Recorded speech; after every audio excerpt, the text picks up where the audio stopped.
We're just normal men. What do you mean, normal men? We're just innocent men. It's time for Side Scrollers with me, Stuttering Craig. I did. Oh, wow. Right on the tip. Just on the tip. And Blabs. Co-hosted by our friends from around the internet. There is a portion of Norway where it is legally required to carry a firearm at all times. If you're just a normal man looking for common sense in this crazy-ass world, you've come to the right place. And now, broadcasting from our homes from around the internet, it's time for Side Scrollers.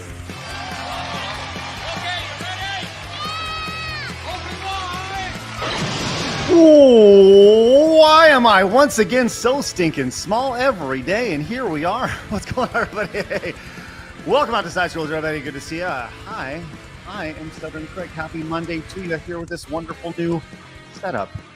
I'm still tiny, but here we are. Good to see everybody. Glad you're with us today. We had a great show for you guys today. Lots going on. New setup on the monitor. So if I'm looking over here for some reason, it's because out of habit, but now I'm right here and right here. It doesn't matter. We're here hanging out. We're glad you're with us. Joining us as always is Blabs. How are you? I'm good. I think you need to get like a pink chair. That way. Pink chair. That way your shirt doesn't blend in and you don't become like a headless person.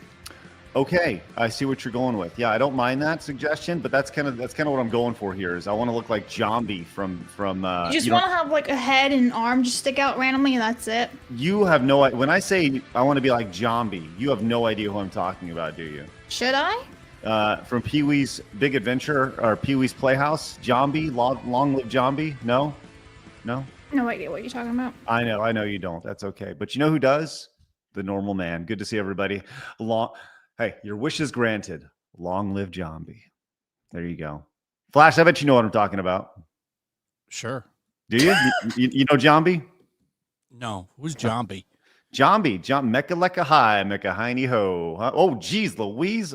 Once again, my setup's all wonky today. It's kind of gross that you have all those cool games there and then you have Concord in the background. Yeah. I think you need to get rid of it. Well, here's the thing. It just doesn't work with those.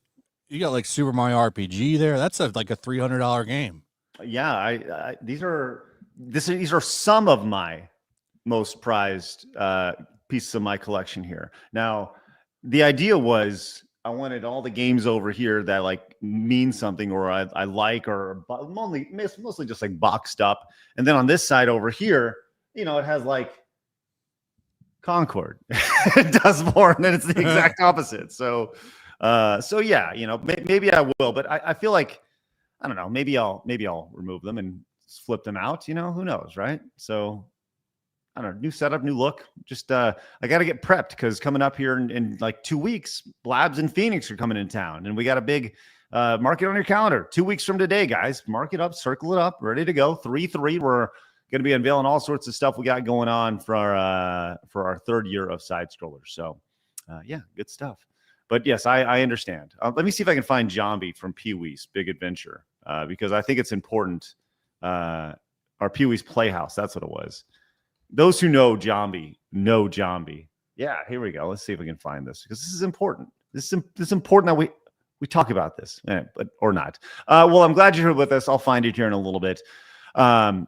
We got a big show for you guys lined up today as I try to navigate my tabs over here. We're going to be getting into this Greg Miller stuff. It blew up over the internet over the weekend. There's so much hypocrisy attached to what's going on in the video game industry.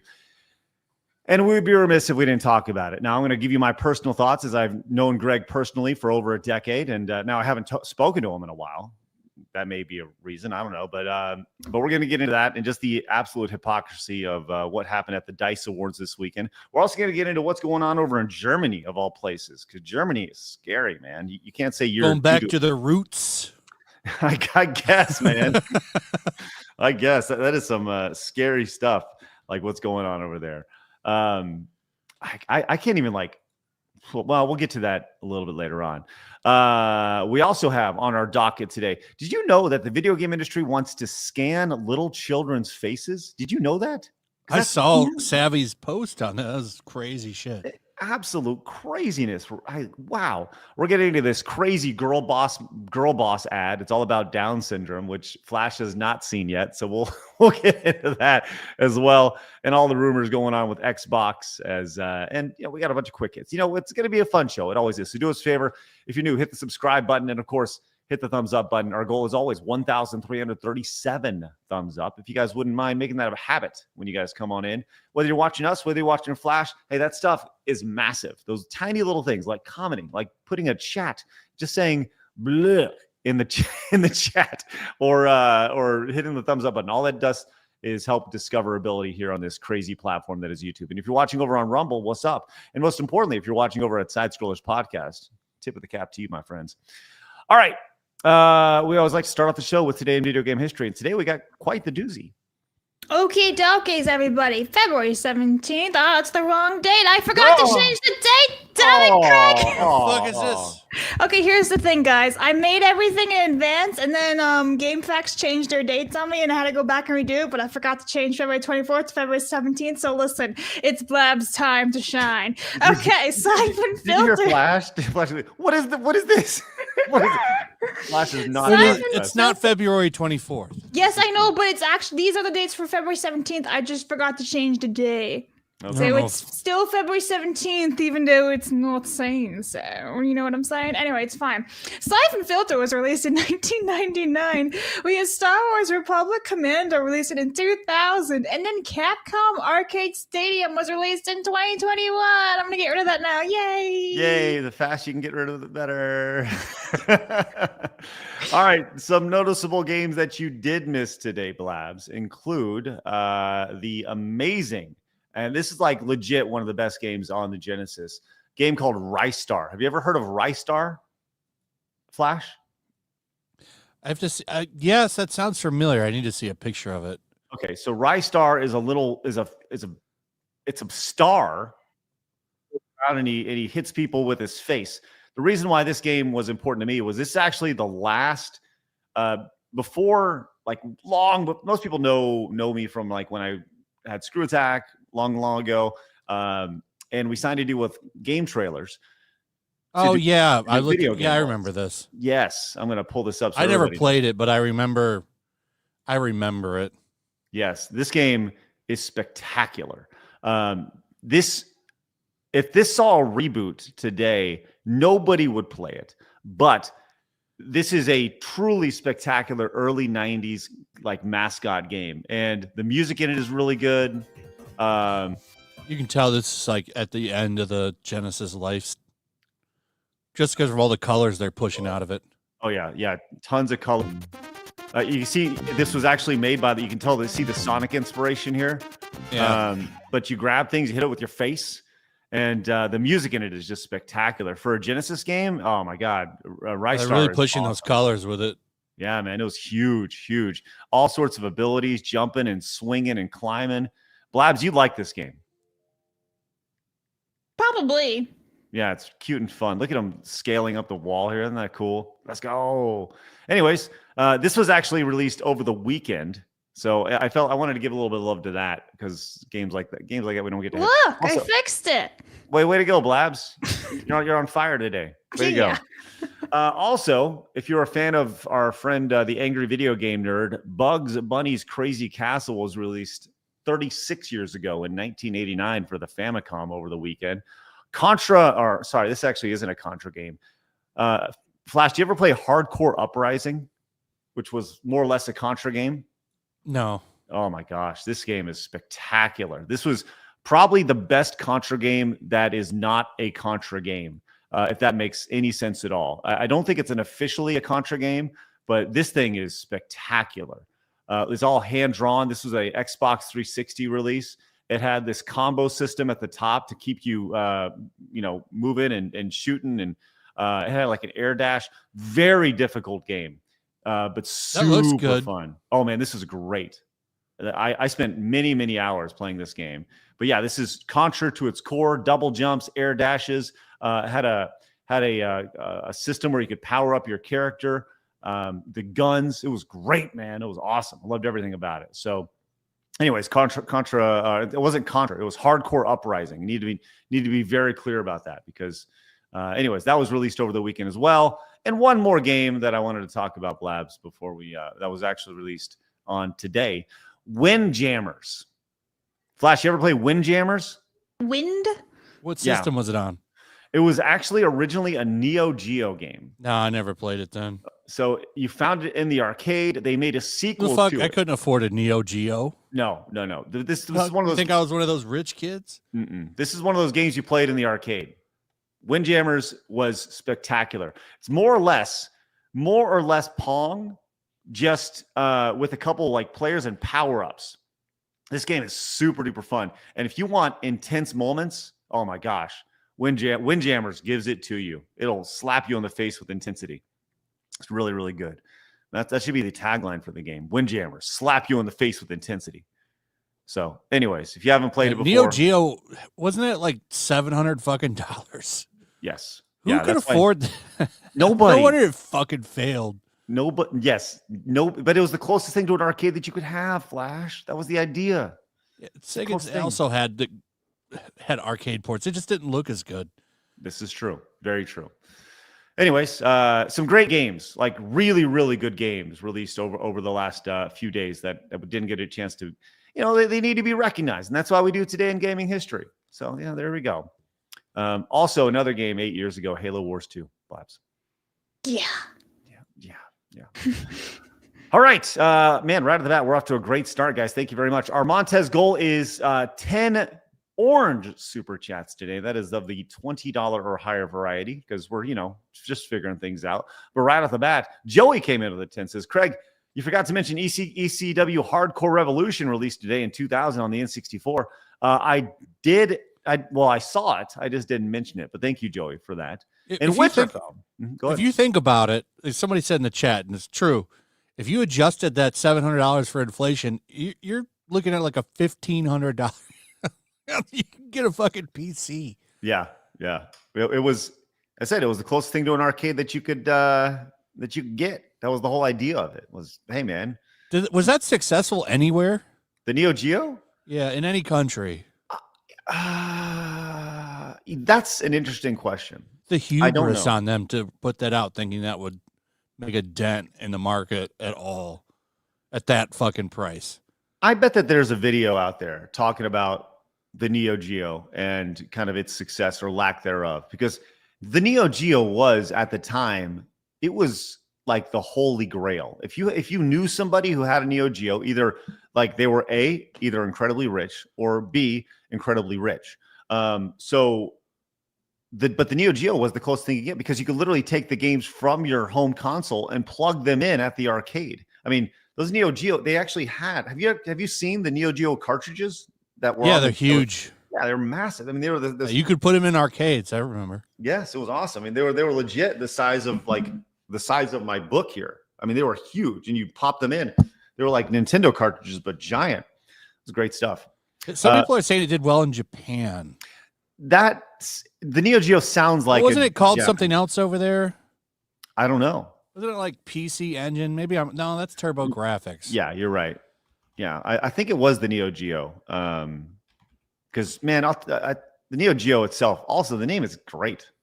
It's so good. Yeah, Neo Geo was originally developed by the SNK Corporation, was marketed under the Japan name Neo Geo. The name was suggested by an SNK employee who was decided on internal vote. So it was an internal vote that decided. That's pretty fun. So yeah, games were as low as $50, some as much as $300. Golly, that's crazy. It's a $700 system and a $300 game, sir. Wow, that's awesome.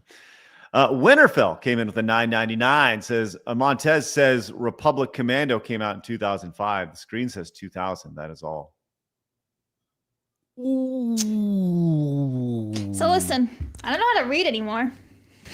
Welcome to the club, Blabs. Yeah, Joe. I'm dyslexic now.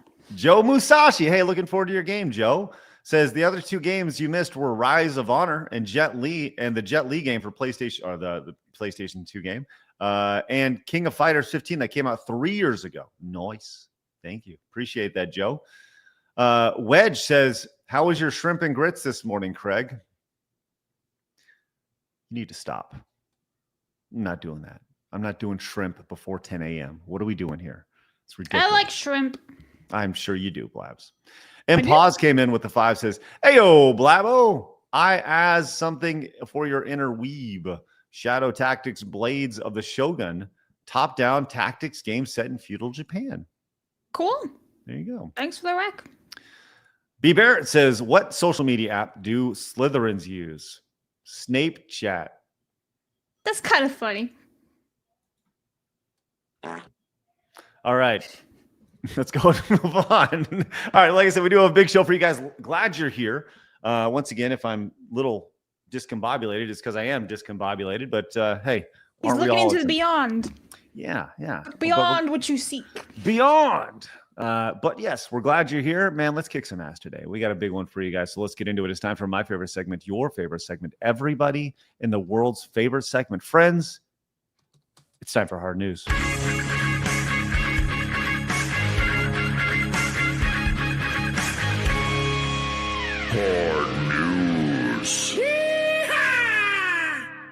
All right. You know, Kenny the cartoonist came in with a 10 just now. He says there was a Contra Hardcore on Sega Genesis. That is correct, Kenny. You're right. And that's why I get it so confused. He says my personal favorite Contra game, which I played the hell out of on the Sega channel. Also, Montez. Kenny, thank you very much. Appreciate your support. And yeah, you are. That's probably one of the biggest reasons why I get those two games confused, because there was, in fact, a Contra Hardcore Uprising, or the Contra Hardcore, and then there's Hardcore Uprising, which is confusing. By the way, I found Zombie, by the way, Blabs. You said it looked like a floating head. This is Zombie from Pee-wee's Playhouse. He was That's indeed. not what you look like. You need to put green skin. You need. Yeah. You gotta like Justin Trudeau yourself. Well, yeah, this is definitely Justin Trudeau right here for sure. But yeah, you can see it. I kind of got the floating head thing going on right now, and you know what? That's fine. I'm good with that.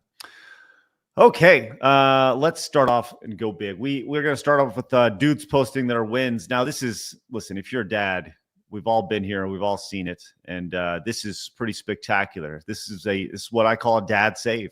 We've all been there, we've all seen it, and until you've had a baby that doesn't know any better, listen, this is good stuff. Let's check out and see what happens. Whap! Let's go. It's on camera. Now that is incredibly impressive. Yeah. The like what a save right there. He saw it coming. Look, and to put the Flash, you got kiddos, right? You understand what's going on here, right? You got a mom over here. You get them dad reflexes. Dang right, man.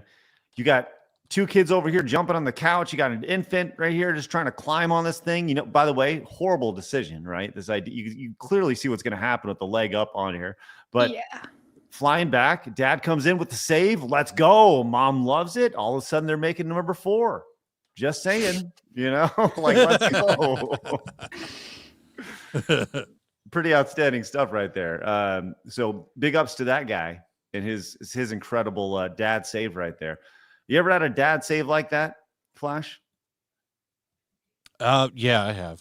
You have? Oh man, it's pretty good.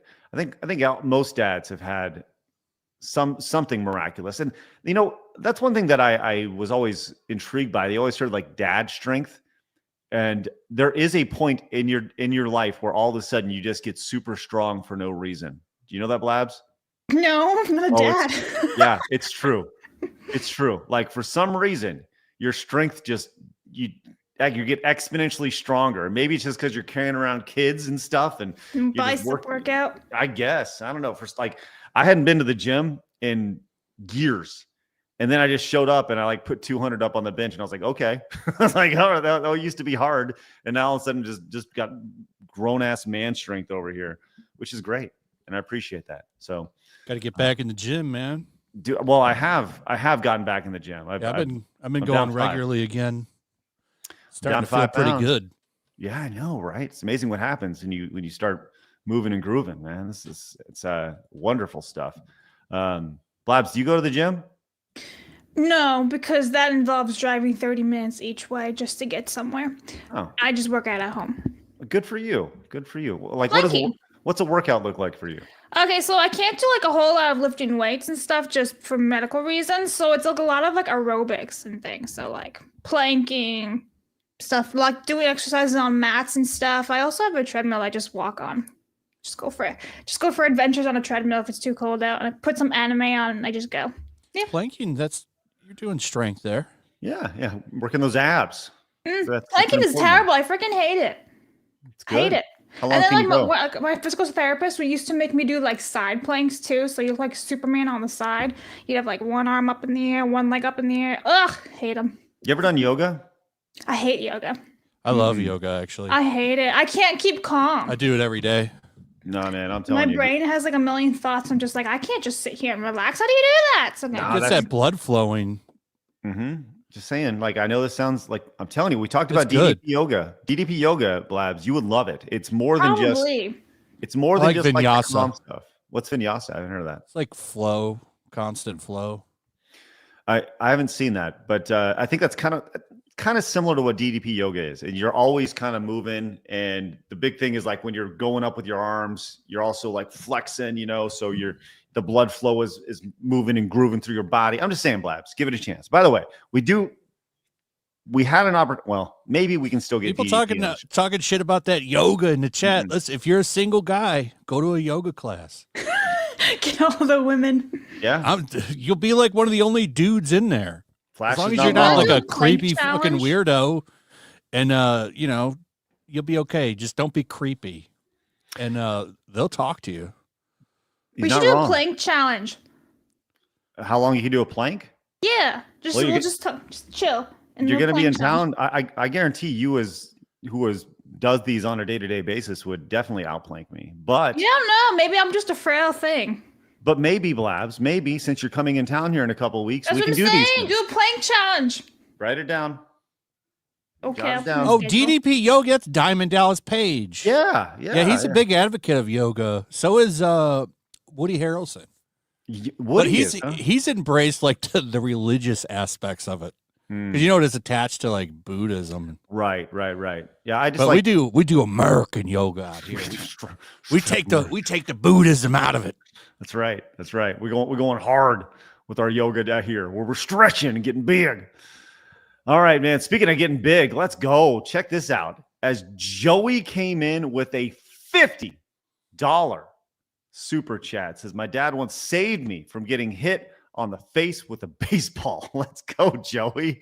We were playing baseball with the neighborhood kids, and it was my turn to bat. So the pitcher throws the ball, and my I guess he catches the ball mere centimeters from my face. Hey, let's go. That's what dads do, Joey. That's what dads do. Hey, thank you so much for your support, and we appreciate you providing support for our wonderful normal men today. Golly, that's crazy. Yeah, listen, you guys dogging on yoga. It's because you haven't tried it yet. Yoga is legit. If you haven't done it before, I'm telling you, it's good stuff. Mephisto came in with Mephisto X came in with the €10 money. Says, I thought society was supposed to protect children. Guess it shows how far we've fallen, and we consider ourselves enlightened compared to the ancients, right? Thank you, Mephisto. Joey also came in and says, my favorite Contra game is Contra 3, the Alien Wars on the Super Nintendo, but I played hardcore on the NSO, and it's a really fun game. Yeah, man. Contra 3 is the GOAT, man, for me. He says, SNK fan says, we made number 4 to got it on camera. Oh, that's gross. Thanks, SNK fan. And Torgo came in and says, Clag, you should look into Guns of Fury released on Steam last week. They think Metroid and Castlevania, except it's Metal Slug. Really fun. Huh. Okay. Guns of Fury. I like the name. Good stuff right there. Thank you very much. And Mephisto also came in and said, men, do not go to any gem class. You'll end up on some thoughts TT video. You are a creepazoid. Is that how you say it? What is a 304? I've heard this phrase before. Flash, you know what that is? I think it's a hoe. Yeah, I think it's hoe. Okay. Yeah. And TikTok Isn't it because video. isn't it if you did something with a pager, it would show up as hoe? I don't know. Isn't that where that comes from? Okay. So I think, everyone says hoe. if you put it in a pager, the way the numbers would look, it would. It's would show hoe up as on a calculator. Oh, okay. It's like Yeah, there we go. But you What's could up? also send it to somebody's pager, and it would look like hoe. Okay. I remember somebody did that to somebody in middle school. Let's go. It's It's like 8008 on a calculator. It just like let's go. Blabs, you know what that is? A calculator? No, 8008. It's boobs. Yeah, let's go. No, well that's 58008, and then you got to flip it. I'm saying pager. What year is this? Well, it was a long time. It's many Yeah, I was moons gonna say, ago. dude, I didn't even use a That's- pager when I was a kid. that's That was just like what right before me. I never had one either, but dumb kids, we thought it was funny. I haven't heard of that in a long Did time. you have but a that is- pager, Craig? No. That is where 304 comes from. It's ho. Check my phone. Someone text me. No. I did want a pager because it made you feel important, or a Yeah. drug dealer. Either one. My dad had a pager, but it was for work. Your dad dealt drugs. Many moons ago, the pager. That's right. I remember. Abdulio came in with the 3. Says Hardcore Uprising is the 13th Contra game. Oh, it is actually a Contra game. Cool. It says, and a prequel to Contra Hardcore, and the first Contra. It is intended to start a spinoff of Hardcores, but it didn't take off. Oh, okay. I wish they just would have put Contra in it. More people would have bought it. Thank you for that. It was a great game. All right. Also, Thrashifice came in and says, my daughter understood dad's strength at 4 years old. She was riding her bike down a dirt alley, hit a rock and flipped. She was crying, looked at me and said, why didn't you save me? Oh, no. That's awful. Oh, man. It's I not that, failed. it's not that you failed. It's that you learned a lesson, and so did your daughter. Don't trust your dad. Mark Fleming came in with the 5. Says EA needs to take some lessons from Morehouse when it comes to development of a single-player game that sold 2 million and getting tons of praise.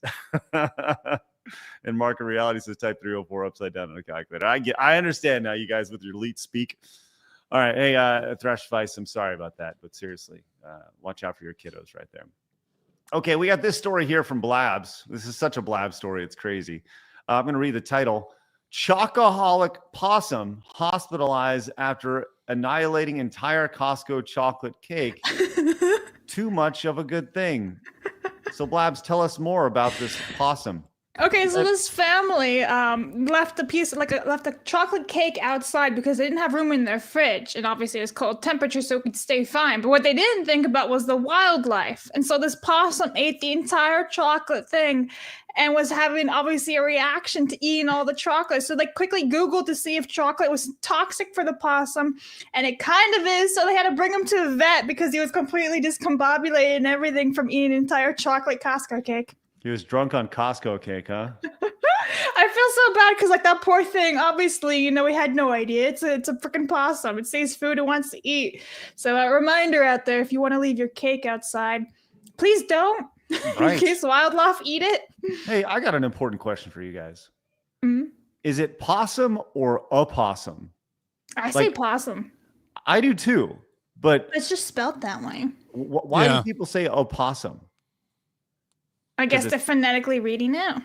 I don't really understand how this works. I mean, it's always just been possum to me, but I hear some people say opossum. Are they British? I don't know. I just hear random people park. say that. Yeah. The car park, yeah. It's my wife has on her Google Maps has somebody The British from Siri? another country or something, and it goes you're instead of being at the parking lot, you're at the car park. Yeah. How You're so fancy. How do they say aluminum over there? Aluminium? I think they say aluminum. Something like that. Aluminum. We told your country to fuck off so we could say it how we wanted to. Yeah. Let them know. Yeah. You don't need to spell color with a U. That's right. Let them know. Market Reality says that really they made a possum diabetic. Sheesh. Gotta put the injection in its butt or whatever. ADDF Toxic came in with a Montez 20. Says, when we were young, in order to train my sister, I made her follow me with her eyes closed using the force. She ran right into a tree. ADDF Toxic, that's hilarious. I wish you had it on video. Thank you very much. And that is one of our Montez Supers today. Let's go. Our goal is always 10, 20s. TJ says, I'm old enough. I had a pager and it was awesome. The late 90s and very a different time. Oh, how far we have fallen. TJ, that's awesome. Good stuff. You should bring back the pager, TJ. Just saying. B Chain says, there's a South African American called a possum. Opossums are North American. B Chain, thank you very much for the clarification. It'll always be possum to me. Jason says possum and opossum are not the same animal. Oh, okay.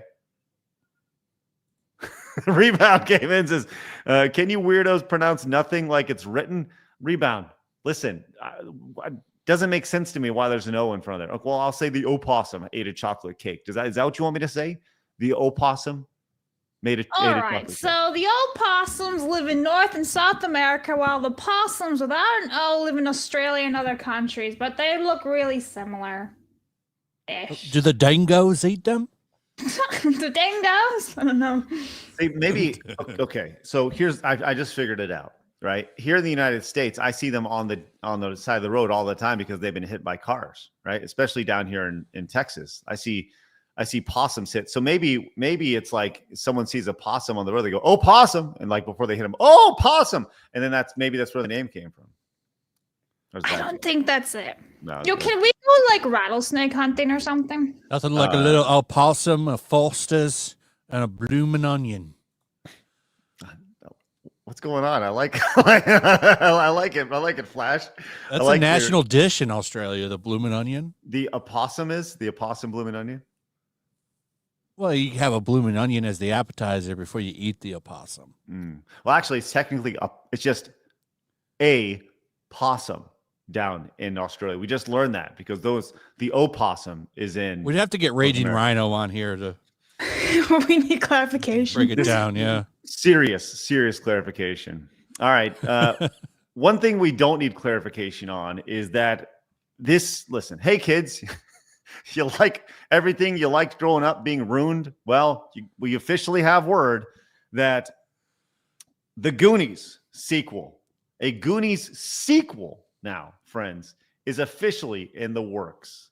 So here we are. Not just a prequel, but a sequel. Can we stop? No. The thing was, though, I always thought that this was in the works. Remember we had this conversation months ago? It's like I could have sworn there was a sequel coming out, but instead it was a remake. But now we also have like a remake and a sequel. I'm very confused. So Potsy, who is this person? Potsy Punkaroli? It's a great name. I don't know. It sounds very fake, doesn't it? Potsy Punkaroli. Hey, let's go. Right? I mean, it sounds like he needs to be in that Luca movie that was done a few years ago, or be from Guam, apparently. Anyways, tap to pen the Goonies sequel over here. Goonies never die. Okay, whatever. So look, is anybody excited for anything Goonies related? No, leave it alone. Have you ever seen Goonies, Blabs? Are you shitting me? I'm just asking. Yes. Well, yes, I've seen it. Hey, Blabs, you guys. This is a movie that was made before you were born. No. So I just kind of figured you didn't know it existed. I've seen it and I love that movie. Flash, your thoughts on an upcoming Goonies remake and sequel? I can't wait to find out how many of them are gay. They're all gay now. Yeah, one of them's probably trans.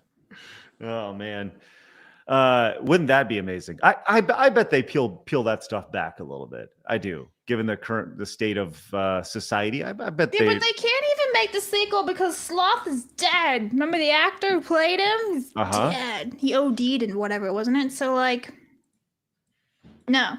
I don't want it. And all the original actors are probably gone too. Like the lady, what's her face's name? She's gone too. So it's like, I don't want it. Leave it alone. Everyone's moved on. Yeah, I agree. Well, of course. Why would anybody want that except for Hollywood? Who they see the orange, they want to squeeze all the juice out of it. Oh, sure, it's a 40-year-old orange, but we're gonna squeeze a little bit out of there, squeeze that juice out, and try to get all that money. I have to point this out. That's not who I'm talking about. Cyndi Lauper's not dead. Cyndi Lauper? She looks dead. She thinks Goonies is good enough. Okay. She looks dead. You should see that video of her that was going around a couple weeks ago of her like bouncing back on stage. It was weird. Her stage performance. I did not see that video.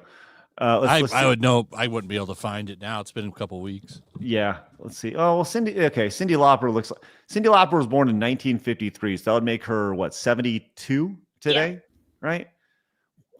What is it with? Okay, here we go. Got some pictures pulled up of Cindy Lauper here. Of all things. Okay, the new one's gonna be "Hey, you gays." It looks better than Madonna.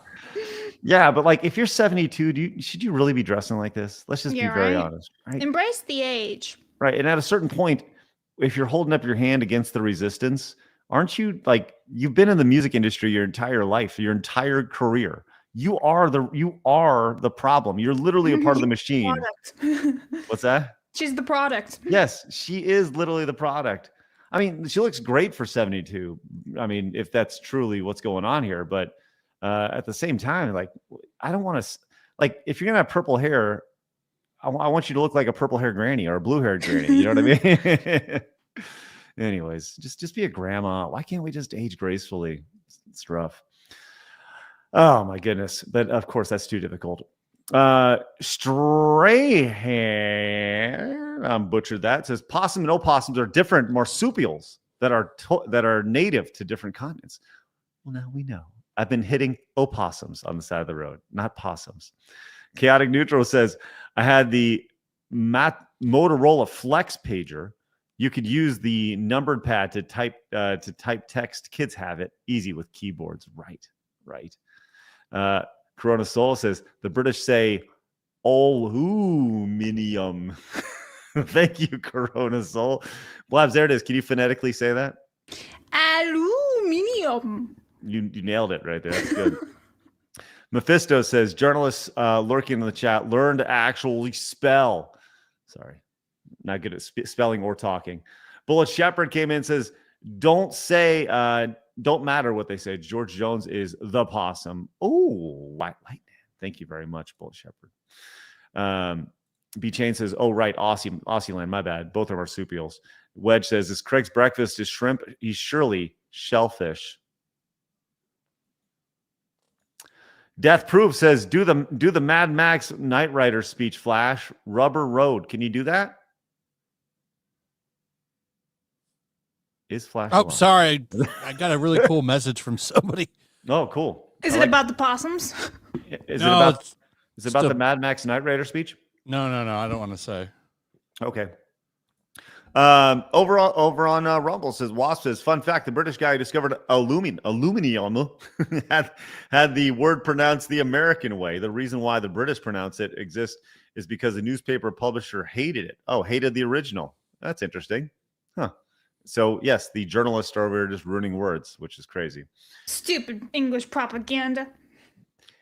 Adrian came in, says, Hezbollah had pagers too. We all know how that worked out. Okay. Das Pooch says, if someone had a Neo Geo, they might have also been a winner of that old Nickelodeon game show, Double Dare. That's right. Oh, that's how we knew they existed. Now, well, I'm old. Oh, man, that's great. Thank you, Das Pooch. You are old. Bonesaw is ready, says a Opossum story. Reminds me of when my poor Cane Corso got into my THC treats and got about 30 milligrams while I took a nap. You know how hard it is to get a high Cane Corso to get to the vet? I can imagine just pulling that around. Well, sorry about that. That's it sounds like a pretty fun time. All right, we talked about how Hollywood is changing, and let's go talk about this young lady who is extremely talented. Blabs, are you familiar with Maya Hawke? Yes, since I put in the document for you, so you would be familiar with her. Okay. Well, she is the daughter of Ethan Hawke and Uma Thurman. And you can definitely see the Uma Thurman resemblance here. Yeah. Are they still together? I don't know. I'm pretty sure they're divorced. Okay. Everybody gets divorced. So she was in. Yeah, right. I didn't know she was in Stranger Things. Yeah, she she's looks Robin. a lot like Uma. Yeah, I see it. Yeah, for sure. Well, she was at a meet and greet, and she doesn't look like Uma Thurman in this next video. She looks awful in the video. Like she looks homeless. But she was talking about how some people are casted in Hollywood today. Let's go take a look at this video here. I don't care about Instagram. Instagram sucks. Right, but just so you know, if you have over this many followers, you can get the movie funded. Well, I want to make the movie, so like it's a really confusing line to walk. And I've talked to so many smart directors who tell me that they get I'm talking to them about how I'm going to delete my Instagram, and they're like, just so you know, when I'm casting a movie with some producers, they hand me a sheet with the amount of collective followers I have to get of the cast that I cast. So if you delete your Instagram and I lose those followers, understand that these are the kinds of people that I need to cast around you. So and so it's confusing. And I find I'm thinking out loud with you right now. I think this will be a lifelong question for. So the idea is that you need X number, whatever number that is, of followers on Instagram, X, social media, whatever, to be cast in movies these days. Flash, what are your thoughts on that? I'm sorry. What did you say? Blabs, I'm still talking to somebody. Sure. It's a big name. Sure, sounds good. Do your thing. Blabs, what are your thoughts on this? I think it's insane, actually. I mean, besides the fact, but I understand, right? Let's say you cast Zendaya. She's got millions of followers. So think of all the fans that you could come in and bring them over into that movie to go to the theaters and fund the movie, right? I understand that, but the fact that we even got to this point where we have to have social media influence the people who go see movies, not even just for the sake of the movie. Like, if she's a shit actress, but she has 1 million followers or whatever, they're all going to see it, even if she's shitty, right? I find it weird. And I actually have to agree with Maya here. Like, I do think it's insane. However, I also want to point out that obviously Maya is a Nepo baby. So it's like, maybe she's not the best person to explain this, right? Like, it seems a bit hypocritical coming from her. I feel like she probably got everything handed to her. And I'm not saying she's a bad actress, because I like the character Robin in Stranger Things. But I'm just like, it's weird. Yeah, I don't really like this idea of how, like, your Instagram followers fund movies now. That's just wild in my perspective. All right, you have my full attention. Sorry. Oh, no worries, buddy. No worries. So, we were just talking about how she was talking about how you have to have a certain number of followers over on social media in order to be cast, or there's like an amalgamation of, hey, I'm a casting director, I need to have a total of 3 million social media followers between everybody that I cast, because the way they're thinking is this is a social media thing that everyone's gonna, in their contract, they're gonna have some sort of promotion they have to talk about the movie, and they're expecting X number of impressions total, and they think that will have, they used some sort of algorithm to figure out. How are you supposed to break into the business then? Well, that's a great question. Like, you just automatically need to have, or maybe that's just it. Maybe you break in because you're a social media influencer at this point. So basically, in order for you to get hired, you become an Instagram celebrity, and then you work your way to Hollywood. Yeah. Everything's changing. Anybody can be a celebrity. Well, of I course. want Instagram. Some of the worst people. So Maya Hawke, just for reference, over on Instagram, she was talking about how oh my gosh, are you serious? She's probably got millions. Let's play the Price is Right game, Blabs. Okay, I haven't looked. I have no idea.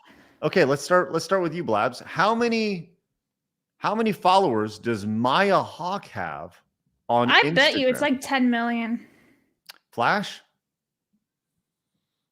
Let's say 1.5 million. Blabs is closer. 8.9 million followers. That's not even nothing, though. How? What has she been in? Stranger Things. People go crazy for that. Was she a big I've never watched Stranger Things. She's Robin. She comes in like season 3. She's actually pretty chill. Like, she's one of my favorite characters in Stranger Things. Okay. But if you look at Zendaya, for example, Craig, if you have Instagram pulled up, she's got like a fuck ton. But I do want to point out that I don't know how true this is, but do you guys remember the movie Little Women that came out 2019 version? Had like Saoirse Ronan. So tired of Zendaya. Yeah, so like Emma Watson was in that movie, and she had some sort of contract that she didn't have to do anything PR related, even though she's got millions of followers herself on Instagram. She's a married woman. She's busy. Yeah, well. Okay. Married to herself. Yeah, she's self-partnered. Yeah. Holy crap. I told you she's got a lot of followers. Did you already look at it? Oh, I haven't looked in a while. It said a couple 100 million. Flash, how many followers does Zendaya have? Oh, hundreds of millions. She has 180 million Yeah. followers. Well, she's rocking in everything. 0. Hollywood's like, let's get her in the movie, even though like a lot of people, I'm sick of her, man. I don't think she's that good. She's not a very good actress. I don't in think my so opinion. either.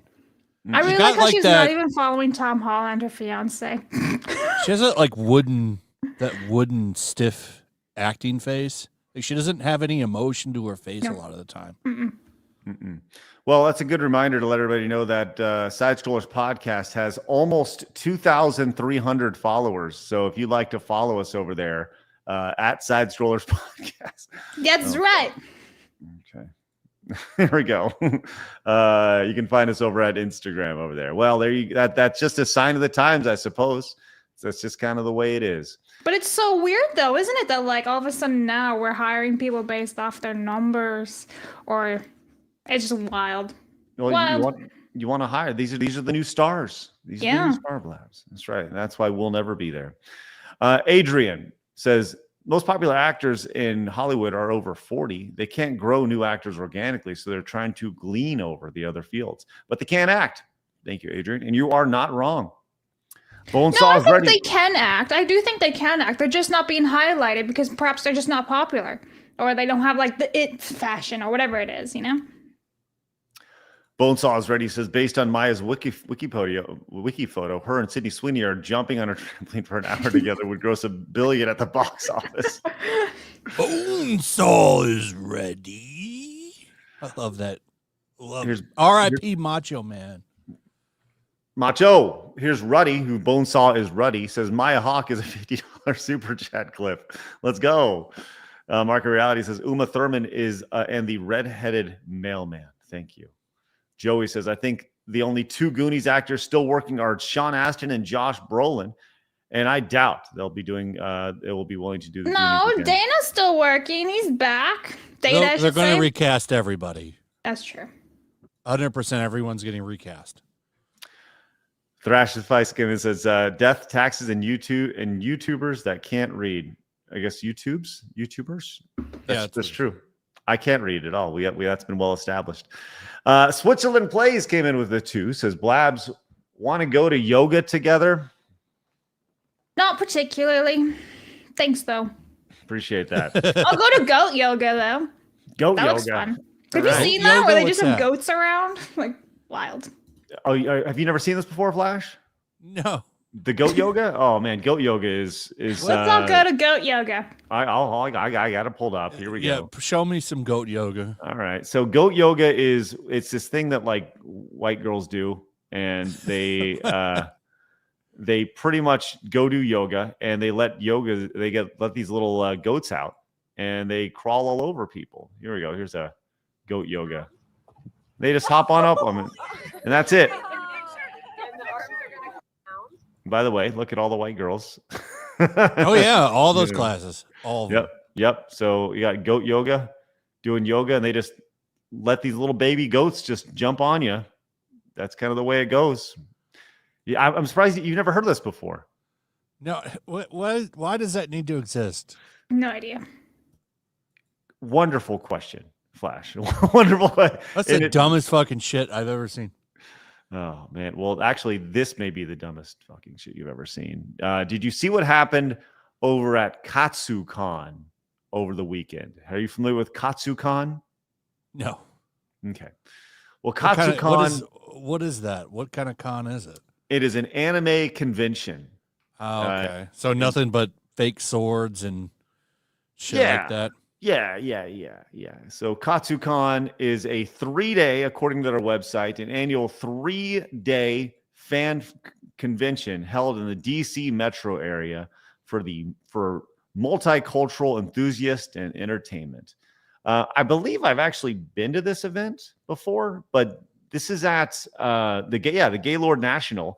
This is the same hotel that they have MagFest at, and MagFest is a big event. This is a very big event. If it's being held at the Gaylord, it's a big event because that is a very big venue. But apparently the Gaylord could not handle what was happening, as at the anime convention, KatsuCon, they had to evacuate over the weekend, as over the artist alley which we've all been to gaming conventions, and there's always these, there's like an artist alley where it's not meant for like the main sponsors. It's more like just for people to showcase their artwork and t-shirts and stuff. We've all seen that before, except this, where it had to be evacuated after a wastewater pipe. Oh, I saw that. Yeah, I didn't know where it was at, but I've seen this clip.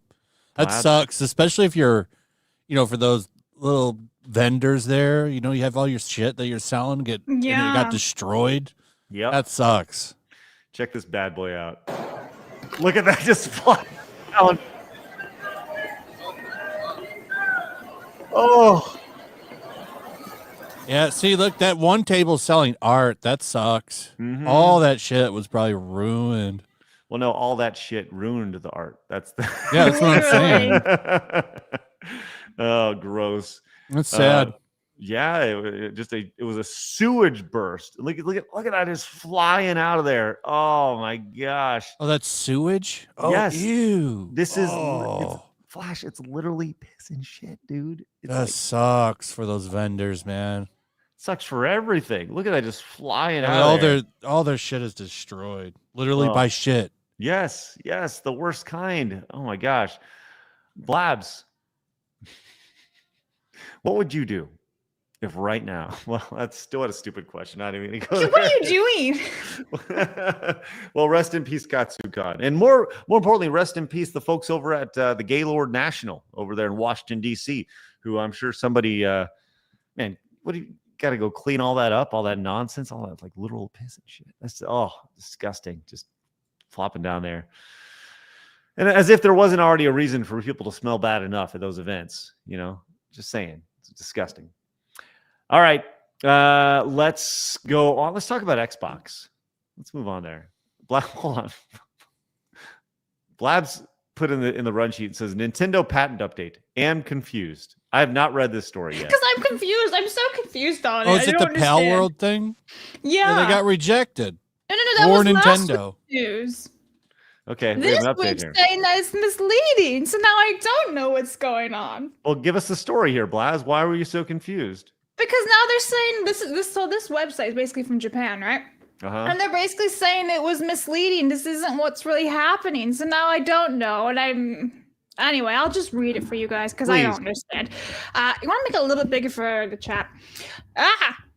Okay, recent headlines have sensationalized Nintendo's patent filings in the US, leading a lot of people following the legal dispute between Palworld and Nintendo to believe that Nintendo filed 23 anti-Palworld patents and had 22 of them rejected by the US Patent Office in some kind of devastating blow. However, as Japanese patent attorney, Japanese name, explains for Yahoo Japan, this interpretation is misleading and stems from a misunderstanding of how patent applications work in the first place. So now you see, I'm like, wait, so it's not true. The controversy originates from a single patent application, number 18 out of 652,883, which focuses on gameplay mechanics involving a player riding a character or mounts, or more simply put. Within this application, Nintendo submitted 23 claims, individual aspects of the invention they sought to patent. The U.S. Patent and Trademark Office initially rejected 22 of these claims, while one remained viable. Japanese man clarifies this is a routine outcome in patent reviews. Patent applications often include a mix of broad and narrow claims. The broader ones are often rejected on the grounds of lacking novelty or inventiveness, while the narrower one stands a better chance of gaining approval. In this case, despite the words final rejection may sound like, Nintendo has the right to modify its application based on the surviving claim, and it can still attempt to contest the rejections through continued filings or appeals. You see where I'm getting confused with this stuff? While the original report by GameSpray correctly framed this and provided a detailed overview of what's going on with the Nintendo patents in the US, subsequent reports exaggerate or simply misunderstood the issue, with the most egregious examples suggesting that Nintendo had submitted 23 separate patents and lost 22 of them outright. Blabs. Yeah. Can I be very honest with you right now? You don't now? care? No, this is what it sounds like.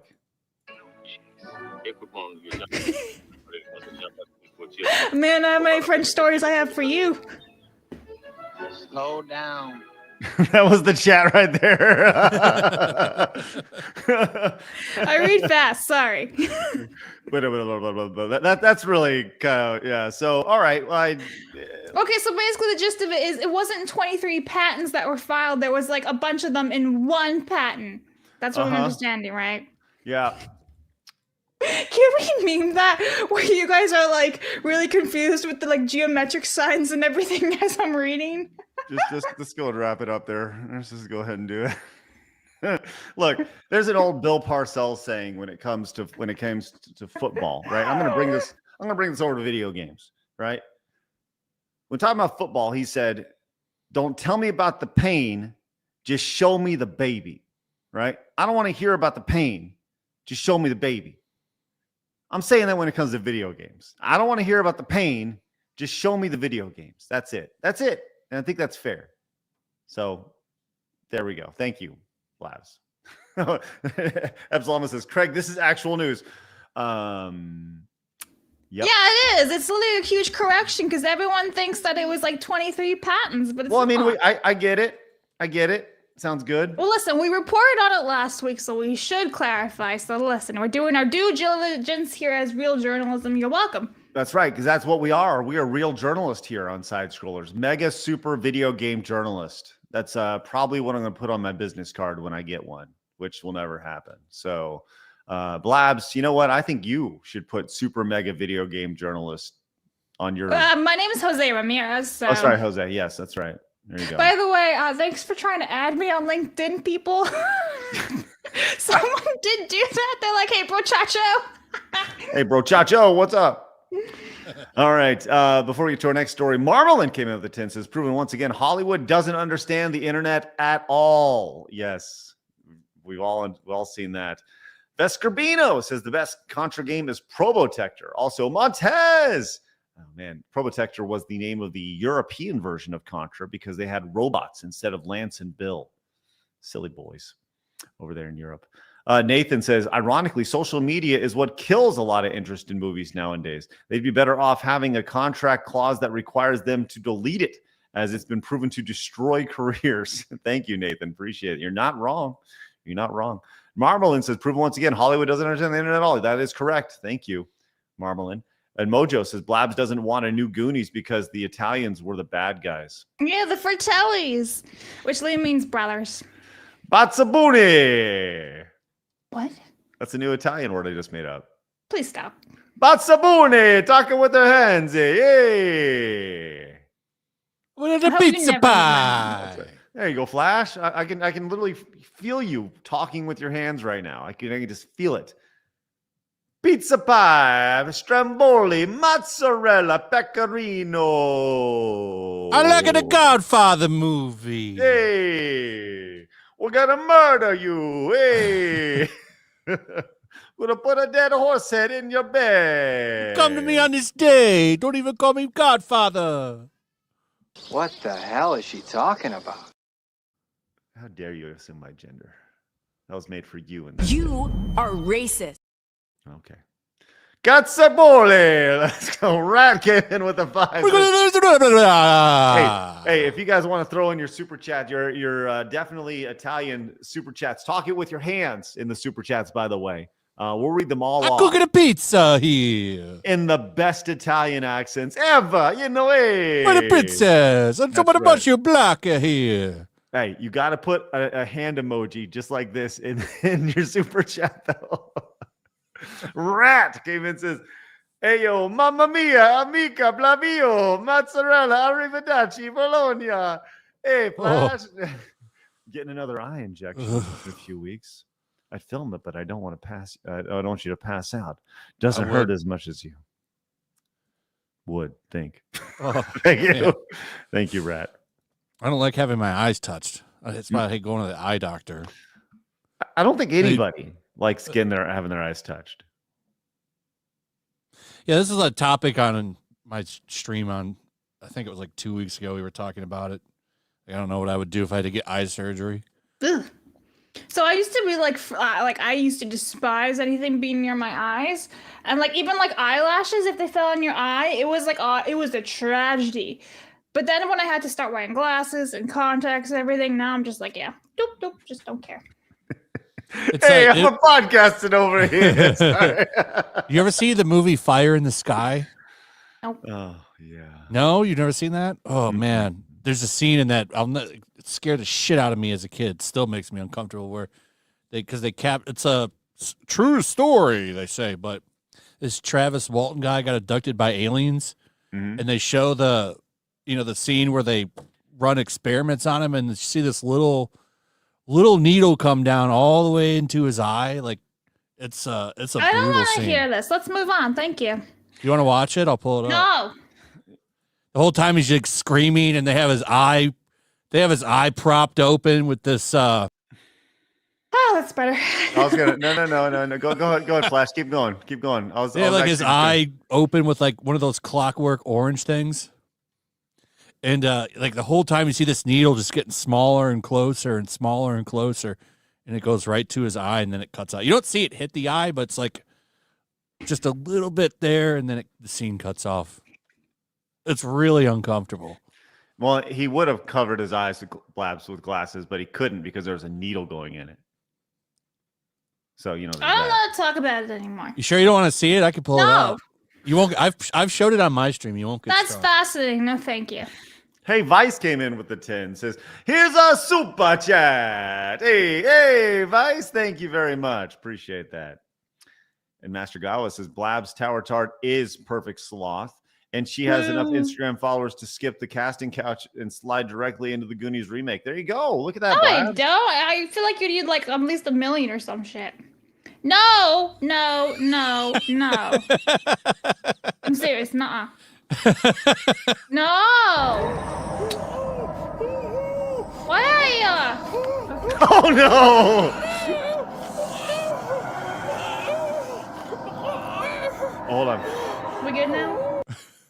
Stop! What the fuck? Here you is go. wrong with you guys? Wait, hold on. It's the best part. No. See,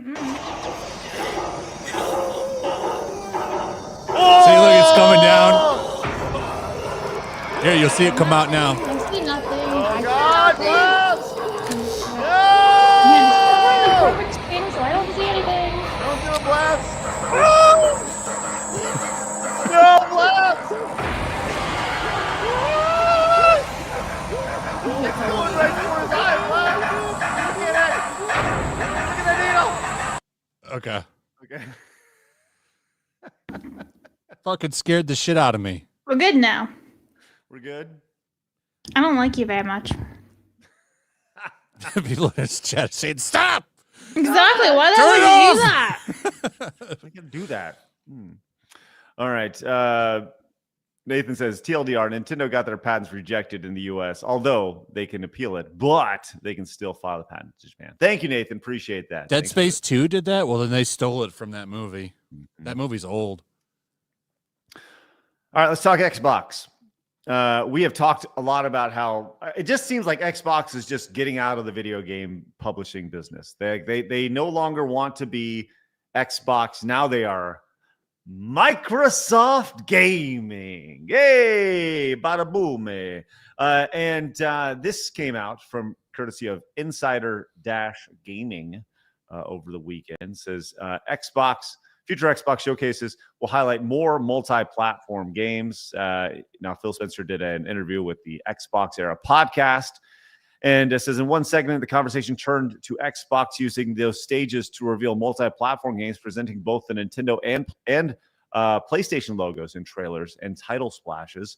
So, more or less, this is one of those things that they've talked about, and we all know what's coming at this point because, once again, remember, everything's an Xbox now, Flash. Everything. That's right. Everything. And it was kind of interesting. We saw this from Red Dragon over on X. They said, hey, hold on. Phil Spencer has removed Xbox from his profile, how it started, how it's going. This is original. And by the way, I don't know who's going around like taking screenshots of Phil Spencer's profile before this happened, but apparently they did that. He was the head of Xbox, and now he is the head of Microsoft Gaming. Oh, look at that. Yeah. So we saw that, and this is true over on X. You can see this, not just a screenshot. Head of Microsoft Gaming. Now, friend of the show, oh no, it's Alex, says, no, actually, this happened 2 years ago here. Said, talking about how there's a new president of Xbox. And Blabs and I were talking about this before the show. You should follow him back. Why don't you follow Alex? How dare you not follow my himbo? Do I not follow? Oh, there you go. My bad. There you go. Rude. I didn't know I didn't. There you go. Dare you? This man comes on your show. Yeah, I didn't know. Sorry, my fault. Sorry about that, Alex. That's right. But I do think it's important to realize that these are two separate things, right? Like Phil Spencer, the head of Microsoft Gaming is different than the head of Xbox, or at least you would think so in a giant corporate setting like this. I don't know, Blaz, you were talking about this before the show. Go ahead. Well, I mean, I would think they're different, but at the same time, given everything they're saying and how I feel like Xbox is actually dying, and they're just gonna work on just getting their games out to everybody and not just being Xbox and more PC. I don't know. I wish there was a thing where we could be like, okay, what is a president of Microsoft Gaming? What does that entail? And then compare that to the job requirements of president of Xbox Gaming or whatever, and see what the differences are. But that doesn't exist. I don't think, unless you're Nintendo, I just don't think there's money in consoles anymore. It's why I find it so sad when these people are there's still people it's the console war. It's dude, this is 2025. Unless you're Nintendo, you're not making any money by being only on one console. And I wish Nintendo would put their shit on Steam, but they're not going to. Happen. Yeah, never gonna happen. Yeah, I was thinking about this, and as far as the why would Xbox want to move away, or Microsoft want to move away from video game publishing, right? And having the Xbox as a platform, right? Because there's the PlayStation 6, PlayStation 5, Xbox, Switch 2, whatever. And my only thought is maybe they just see it as the cost of developing that unit, whatever it is, the next Xbox, whatever it is, outweighs the cost of revenue that they could make as being a publisher or a platform of these games. Does that make sense? Yeah. Right. If they have to sink $1 billion of development into developing the Xbox 720 or whatever it is, and they don't but that also seems like for a company like Microsoft, that's small potatoes. $1 billion investment to create a platform that allows people the opportunity to, and you take 30% of everything that's sold. That seems like you'd blow past $1 billion, in a year or two, a couple of years as a platform. So I don't know.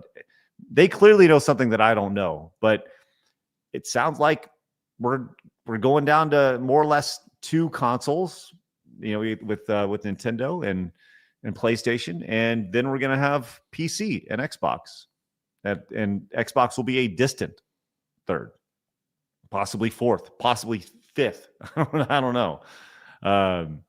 But it's really interesting. And you saw this quote as well, courtesy of the podcast. He says, I'm not trying to move them over to Xbox anymore. Just allow more people to play. And I think that that single sentence says a hell of a lot about Xbox's intentions here. So Phil Spencer PC gaming, and they want to be more friendly with PlayStation. Yeah, it's really amazing. This is a giant shift that we're seeing right now in real time with Xbox, and they've clearly had this on there. I think when the Xbox I think the Xbox One branding is on par with the Wii U. It's so confusing. I have no idea what the difference between an Xbox One and an Xbox, if I'm mom and I don't work in the video game industry and my son says, I want an Xbox, and there's 5 different versions of Xboxes that aren't sequentially numbered, that's confusing to me. I don't know that. I don't even. What is the Xbox that we're on right now? I don't even know. What are we on? Xbox One, it's Xbox Series.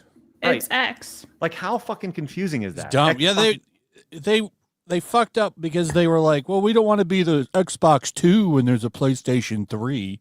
That was the whole point of that. That's why it was the Xbox 360.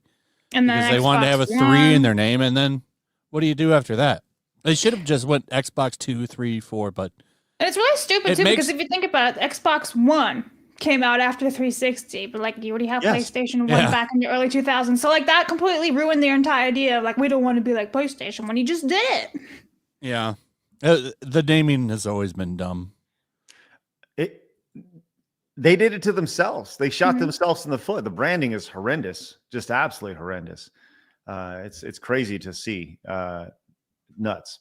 All right, let's go and move on from that. Let's talk about this video. I wanted to show this to you, Flash, and I wanted to get your thoughts on it. This is the ultimate girl boss video, and I thought you'd really appreciate what's going on and being said in this video. But before we do, Vesker Bino came in and says, I clearly got to stop eating during the show. We gonna make you giggle, or you got to poop? One of the two. I'm just saying. We established that 25% of our audience is sitting on the toilet during the show. We all understand that. Dan is a member. I'm sitting on the toilet right now. I'm sure. See, look, even 25% of our guests are on the toilet while we're doing the show. Young says not to be that guy, but what's up with Fertenga beefing with you guys, calling the Real Game Awards a scam? I don't know. Who is that? You mean somebody's upset about something what we're doing? Raymond says, of course, Xbox doesn't sell consoles anymore. They don't even sell games. They've conditioned their user base to get Game Pass and never buy games. 100%. They have 1,000% conditioned the audience. Pyro Beetle came in with the 10. Says, when everything is an Xbox, nothing is an Xbox. Correct. Thank you, Pyro Beetle. Appreciate your support. Dan says, it's crazy to me. Microsoft only sold 2 million Xbox consoles. I can see why they failed miserably, and their focus on Game Pass is to everything now. Bingo. Jay Toma says, Flash, been going back and forth with the Zoe Quinn stan, claiming her swallowing for good reviews was debunked. Okay. Okay. Commodore fan says, me and bro had pagers our parents gave us. It gave us, if we get a 411 code, it meant call them ASAP, and 911 get your ass home now. You're in trouble. Thank you, Commodore fan. James says, they still use pagers, especially in oil refineries, because they do not have enough power to set flammable gases on fire. Oh, okay. Thanks, James. Appreciate that. Interesting. For sure. Taker says, what is this biology podcast? Listen, I know. We give you all the good stuff, including immense biological knowledge. Patterkit Greg says, what's up, side strollers? Keep on rocking. Thank you, brother. Appreciate that, man. Great to see you. Hey, bartender. All right, let's go and get into this. What was that? That's our next story here. Hey, bartender. Hey, bartender. Here we go, right here. Whoa. This video here has 100 million views over on X. Wait, now first, let me see. This is the best Down syndrome awareness video I have ever seen. And of course, I got the clap, clap, clap. Yep. Who is this? The bearded Dr. Senna? Cena? Here we go. It's a doctor. Where are the pronouns? No pronouns in there. They co-founded whatever this health is here. Right? Oh, but member of WHO, the World Health Organization. Here we go. Okay. So let's go check this out. So he's a scumbag. Yes. Okay. So this is the best Down syndrome awareness video they've ever seen, or him has ever seen. Hey, bartender. You assume that I cannot drink a margarita, so you don't serve me a margarita? What's that, Flash? So Mawita. Okay. So you don't serve me a margarita? So I don't drink a margarita. Your assumption becomes reality. And parents, you assume that I cannot live on my own. So you don't encourage me to live on my own. You're going to sleep with a stuffed animal. I was going to say, maybe it's because you need a stuffed octopus next to your face. I'm just throwing it out there. Yeah. Let's continue. Encourage me to live on my own. So I don't live on my own. Coach, you assume that I cannot hit harder. So you don't train me to hit harder. So I don't hit harder. And teacher, you assume that I cannot learn Shakespeare. So you don't teach me Shakespeare. Old MacDonald had a farm. So I don't learn Shakespeare. E-I-E-I-O. But hey, if all your assumptions become reality. So by the way, you can see the framing here. Super girl boss mode here.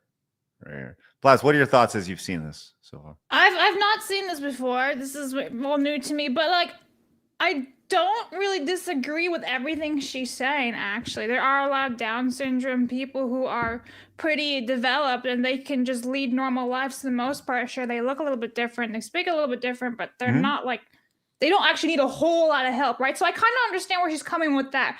But I think a lot of people with Down syndrome do need that help. So I feel like just swatting it away and saying, no, we don't need your help. Well, it's like, well, maybe not everybody, you know? Right. Well, let's go continue here for a second. You have the same hairstyle right now as the. No, I have a bun. She has a ponytail. There you go. Who wore it better? Blabs or the Down syndrome girl? Thanks, man. Smile real quick, Blabs. There's a ponytail. Oh, no. I think I beat it a little bit. How long will it take for the memers to put your face over hers? Yeah, smile real quick, that would be Blabs. rude. What? Smile real quick for everybody.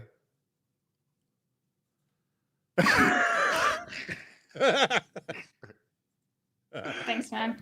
What? I didn't do it. You did it. Here we go. Let's keep going. All right, let's finish it up. Then assume that I can drink a margarita. You serve me a margarita. So I drink a margarita. Assume that I can live on my own. And then she's pissing on the floor So I- after one. Like, this is it's not a good idea. I would not serve this person a margarita. Live on my own. Assume that I can hit harder. So I hit harder. Assume that I can learn Shakespeare. So, what fools these mortals be? I learned fucking Shakespeare. You assume I can't swear, right? Assume that I can do that job. That I can go to parties. That I can have sex. That I can be on stage. Ew. Assume that I can. So maybe I will. You know, this has very like mid 2000s vibe to it, right? But I'll say this: I'm not gonna rag on this idea, right? The idea of empowerment, right? Do you do your thing, right? I do think it is dangerous to kind of say the idea that, you know, to lump everybody, just like I talk about with everything. It's dangerous to paint with broad strokes. The idea that, hey, you have Down syndrome, right? You can or can't do this. It goes back to, can that individual do it? And ultimately, if your family, if your parents don't feel it's wise for you to live by yourself, or don't feel it's good for you to be drinking alcohol, or I don't know, get in a boxing ring to get more brain cells punched out of you, that's probably not a good thing. You know, they may have a better idea because, as pointed out by this person over here on X, says the majority of people with Down syndrome have an IQ of 50. And serving them alcohol, let alone living alone, would be a terrible idea. You cannot punchy Millennium Girl Boss campaign a severe intellectual disability. And I think there's a lot of truth in that, right? I have a family member who does have Down syndrome, right? Like, and they are. What's the joke that you see? Who's that guy who plays who? He's really popular right now. Now he's doing all the Bud Light ads. But oh man, I don't know his name. I know you're talking. You know what I'm talking about, though. And he's not helping, by the way. They've never recovered from old Dylan. Shane Gillis. That's who it is. Thank you, MB. But it's almost like he has a joke where he talks about how Down syndrome, like he has a family member who has Down syndrome, and he's like the happiest person in the world. Like he's just so happy all the time. And I don't know this girl, right? I hope that she's super happy, but I feel like this is a product. Like, I don't think this is something that she came to somebody and was like, hey, I want to make this campaign about all the things that you tell me that I can't do. Right.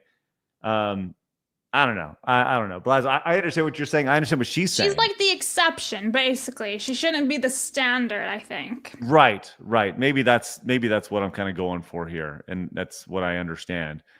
I don't know. Flash, you got any thoughts on that? On Girl Boss? Yeah, it's this shit doesn't work anymore. Yeah. That's like 2016 commercial. Mm-hmm. It felt very. What was that damn thing? We talked about it on the show several times. the boss hunters, what were they called? Bully hunters. That's what the bully hunters. Remember that? The video game girls? What's that girl's name? Zombie Unicorn? Is that what it was? Right. God. How the hell did she get popular? Bonesaw actually brings up a really good question. It says, isn't engaging in relations with people with Down syndrome a crime? The campaign would resonate more. Is it? It kind of should be. I don't feel like, can that person really consent? I don't know. Depends on how developed they are. Like I said, like the exception where this woman, clearly she can speak, she can do all these things. I would say she's probably the one exception who can consent, but I don't know. Well, the average IQ for individuals with Down syndrome is around 50. Right. So that's the mental age of an 8 or 9 year old child. Right. So, and the average person's IQ, let's just see, I'm curious here, is around 100. Okay. So the average is typically set at 100. So, yeah, I mean, that's pretty, like, would you let your 8 or 9 year old decide anything, let alone let them live by themselves? Well, the left would. They say you can make important medical decisions at that age. Yes, absolutely. Very important topic. More important than inflation or anything else. Chaotic Neutral says, if she's down, are you down with her? Yeah. No. Rebound says, that reeks of implanted opinion to me. And Samarato came in, says Craig Post Show. Saw we Blabs. Now you come to me and say, Don Blabberina, forgiveness. Oh, is this supposed to be in my? This is the Godfather here. Okay, go ahead, Blabs. It's you. Now you come to me and you say, Don Blabberina, give me forgiveness, but you don't ask with respect. You don't offer friendship. Don't offer any friendship. You don't even think to call me Blabs father. Montez, Isom. Thank you. Appreciate that. That is outstanding. That puts us at 3, by the way. 3 of our 10 Montez supers today. The Montez goal today is 10 orange super chats. Let's see if we can get there before the end of the show. Jimmy Ray says, I went to school with one who thought he was Batman. now I'm thinking I should have made him an orphan. That's rough, Jimmy. Thank you for that. Nathan says, I like how they promote the edge case for an extreme mental disability by showcasing her undoing all that progress and achievement with activities that promote alcoholism and concussions. Nathan, thank you very much. Fair point. It's very, very fair. Very fair. All right, John, let's see. John has a, here we go. John just sent this over. He says, you and Blabs with Italian. Here you go. This is what we got, a video here. All right,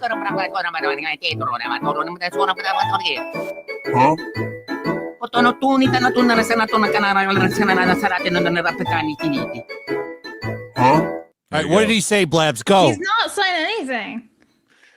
He's not saying capicola, mozzarella. Yeah, he's not speaking anything. There was no way to understand any of that.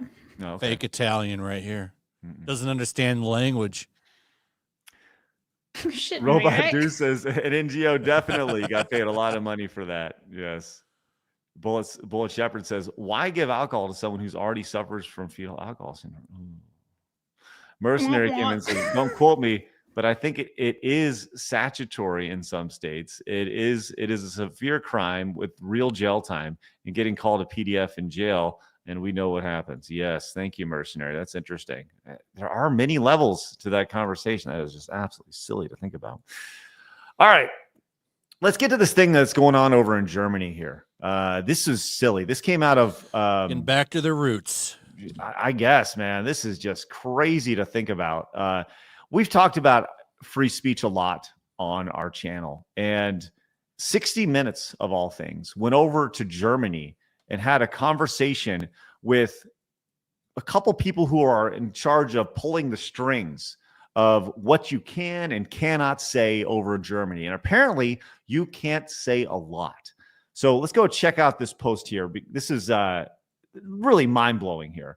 It says, posting and reposting false information in Germany can be a crime and punishment for repeat offenders that can include jail time. Listen to this segment here. It's illegal to display Nazi symbolism, a swastika, or deny the Holocaust. That's clear. Is it a crime to insult somebody in public? Yes. Yes, it is. And it's a crime to insult them online as well? Yes. The fine could be even higher. Yeah. What's this guy's Twitter handle? Asking for a friend, huh? Hold on. I Oh, want to man. call him something. Okay, yeah, please do. Well, you'll be barred from going to Germany ever for doing that. That's fine. Here we go. I really don't want to get enriched by culturally through some of the refugees they let in there anyway. No, that's good. Continue here. It's a crime to insult them online as well? Yes. The fine could. Okay, I know we're at 15 seconds and we're going to stop this a million times, but who defines what an insult is? Right? Like if I say you're a doo-doo head, Flash, could I be thrown in jail or get a fine for that? Hey, I don't like what you're saying, you doo-doo head. Now, if we're in Germany, do I get thrown in jail because I think you're a doo-doo head? It sounds like it, yeah. This is the whole problem with the hate speech thing. It's like who defines what it is, and it seems like it changes all the time. You know, it's never consistent. It's just what they want it to be. Yeah, could be even higher. Yeah. If you insult someone in the internet. Why? Because in internet it stays there. If we are talking here face to face, you insult me, I insult you. Okay, finish. Oh, who is this guy to tell me that insult isn't going to resonate to my soul? He's saying that the internet stays there when you insult somebody on the internet, it stays there forever, right? I would say it's the complete opposite. I would say that if I tell you face to face that you're a doo-doo head, Flash, that it will resonate with your soul and it will stick with you and it will hurt you more than some silly comment over on Facebook. Yeah, that's true.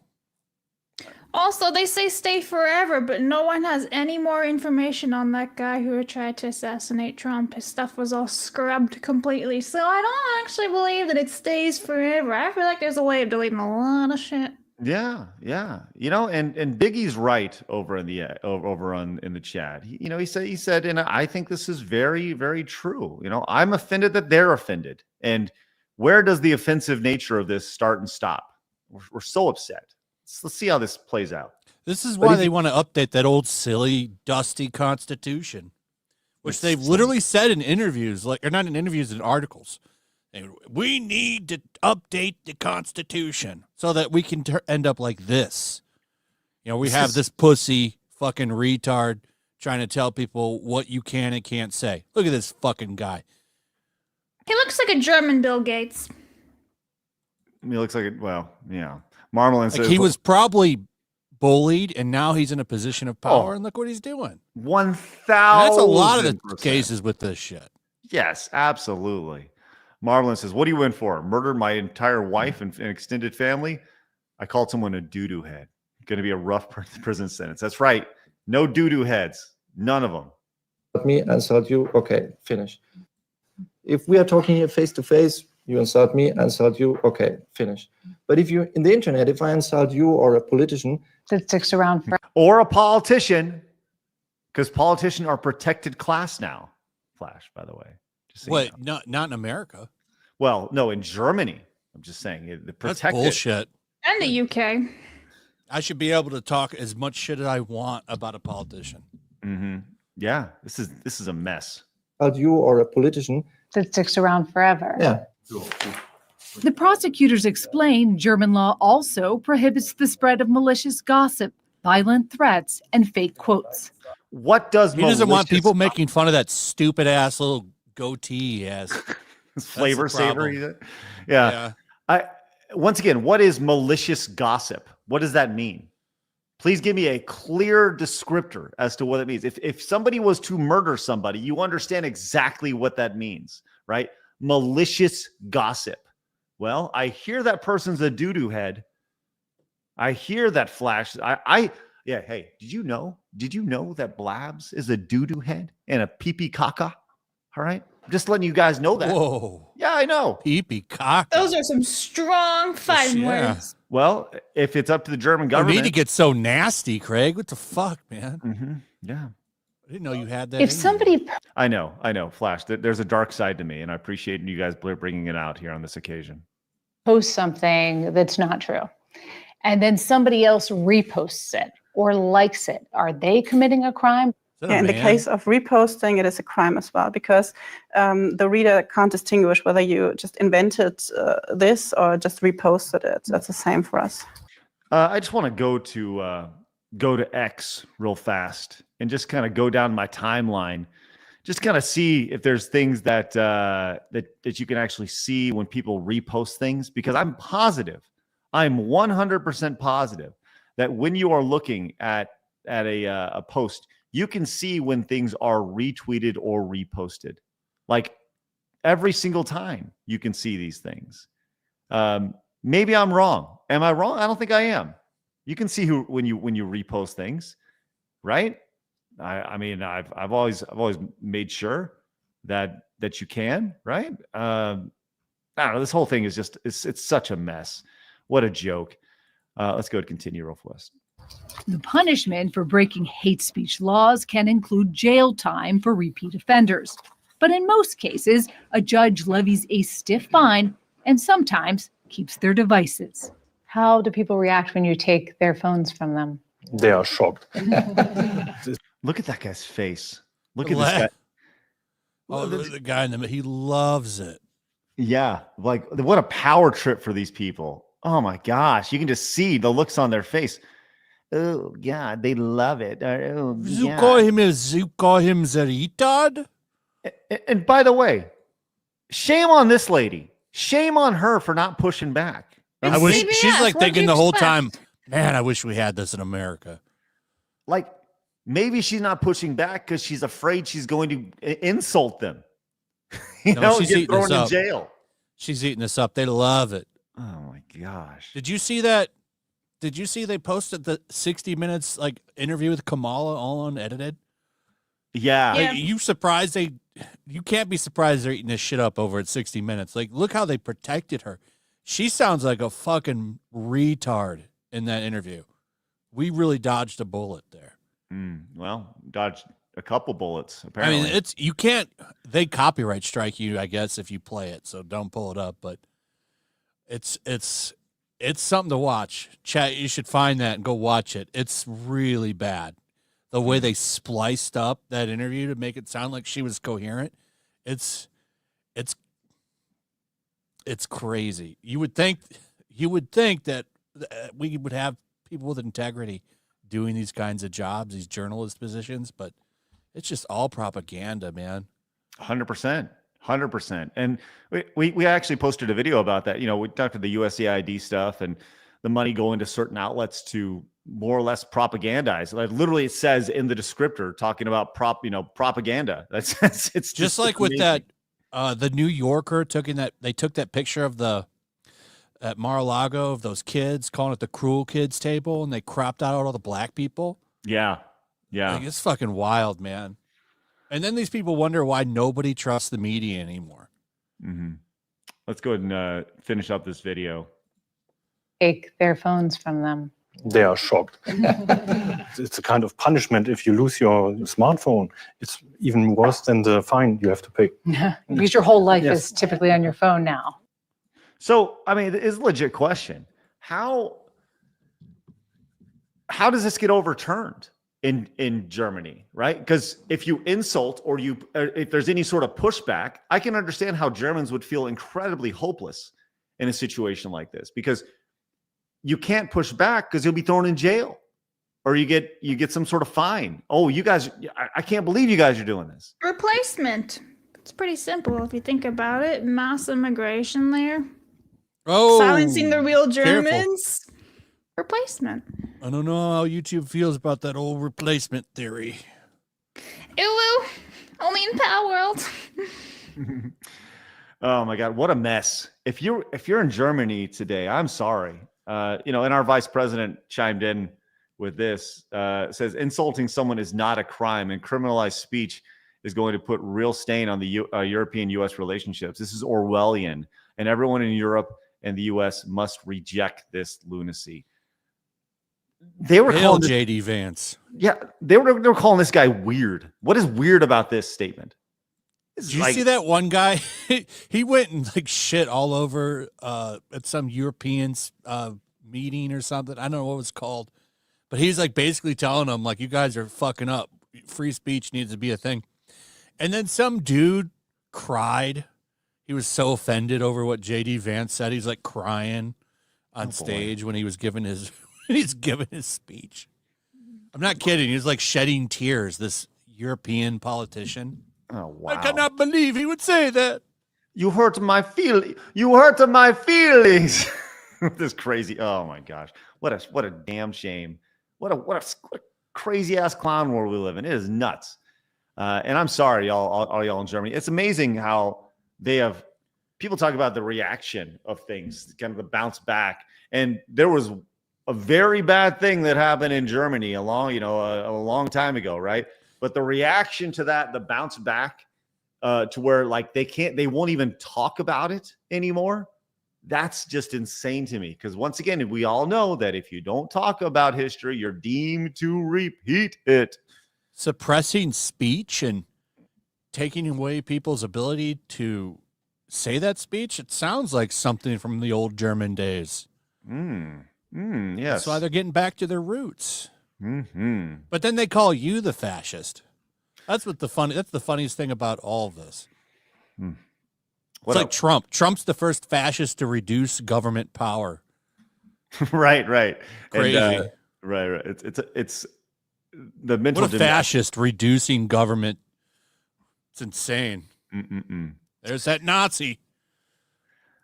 Raiden Roach came in and says, Flash loved your video earlier. Screw Tom Hanks. They don't have a problem coming after white Southerners, do they? The list is coming, Tom. No, they're always shitting on Southern people, man. All the time. Ben says, I tried to send a super chat regarding correlation between race and IQ, but YouTube wouldn't let me send it. Mercenary says, karma is coming for all those demons. 60 minutes. My boy Zim came in with a 10, says, over on Locals, over at sidescrollerspodcast.com, says, I used to be a direct support professional for vulnerable adults. If I encouraged or even allowed this to happen to any of my clients, I would be fired and face legal charges. Those that I worked with had Down syndrome and had the mentality of a 10-year-old and even younger. They wanted Pop-Tarts for every meal and threw temper tantrums. None of them are the same, but this isn't okay to encourage. Stop normalizing this weird shit. Zim, you're a stronger man than I. Hopefully your recovery is going well, buddy. Two's News came in with the 10, says, so what happens when malicious gossip turns out to be true 3 months after they arrest and punish you? Man, is that accurate? Because we all know there was a lot of gossip a couple of years ago, about 5 years ago, 4 years and 11 months ago. A lot of gossip about some things. And then about 6 months later, that turned out to be true. And our boy Adam Krigler just seemed to get 9 strikes on his YouTube channel because he talked about those things. Remember that? I do, yeah. Oh, yeah. I remember that. Amazing, yeah. Mercenary says, my dad is German. He weeps for his homeland. It hurts to see him sometimes. He cheered JD Vance. Was says, the dude with the glasses looks like he's tried to milk a bull. Zim with the 10 says, hey, Europe is bringing back the brown coats. Fought so hard against, quote, Nazis. They became them. Gestapo 2, Rise of the Fourth Reich. Thank you, Zim.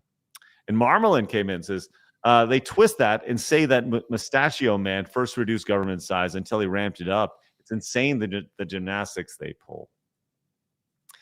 All right. JWT says, it's not or a politician. These laws are only to protect politicians. Thank you, JWT.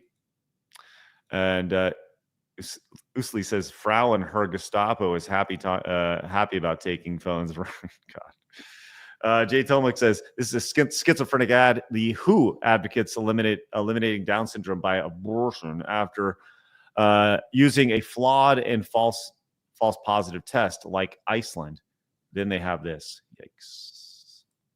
Mr. Melancholy says, did they jail a girl because she insulted her? Yeah.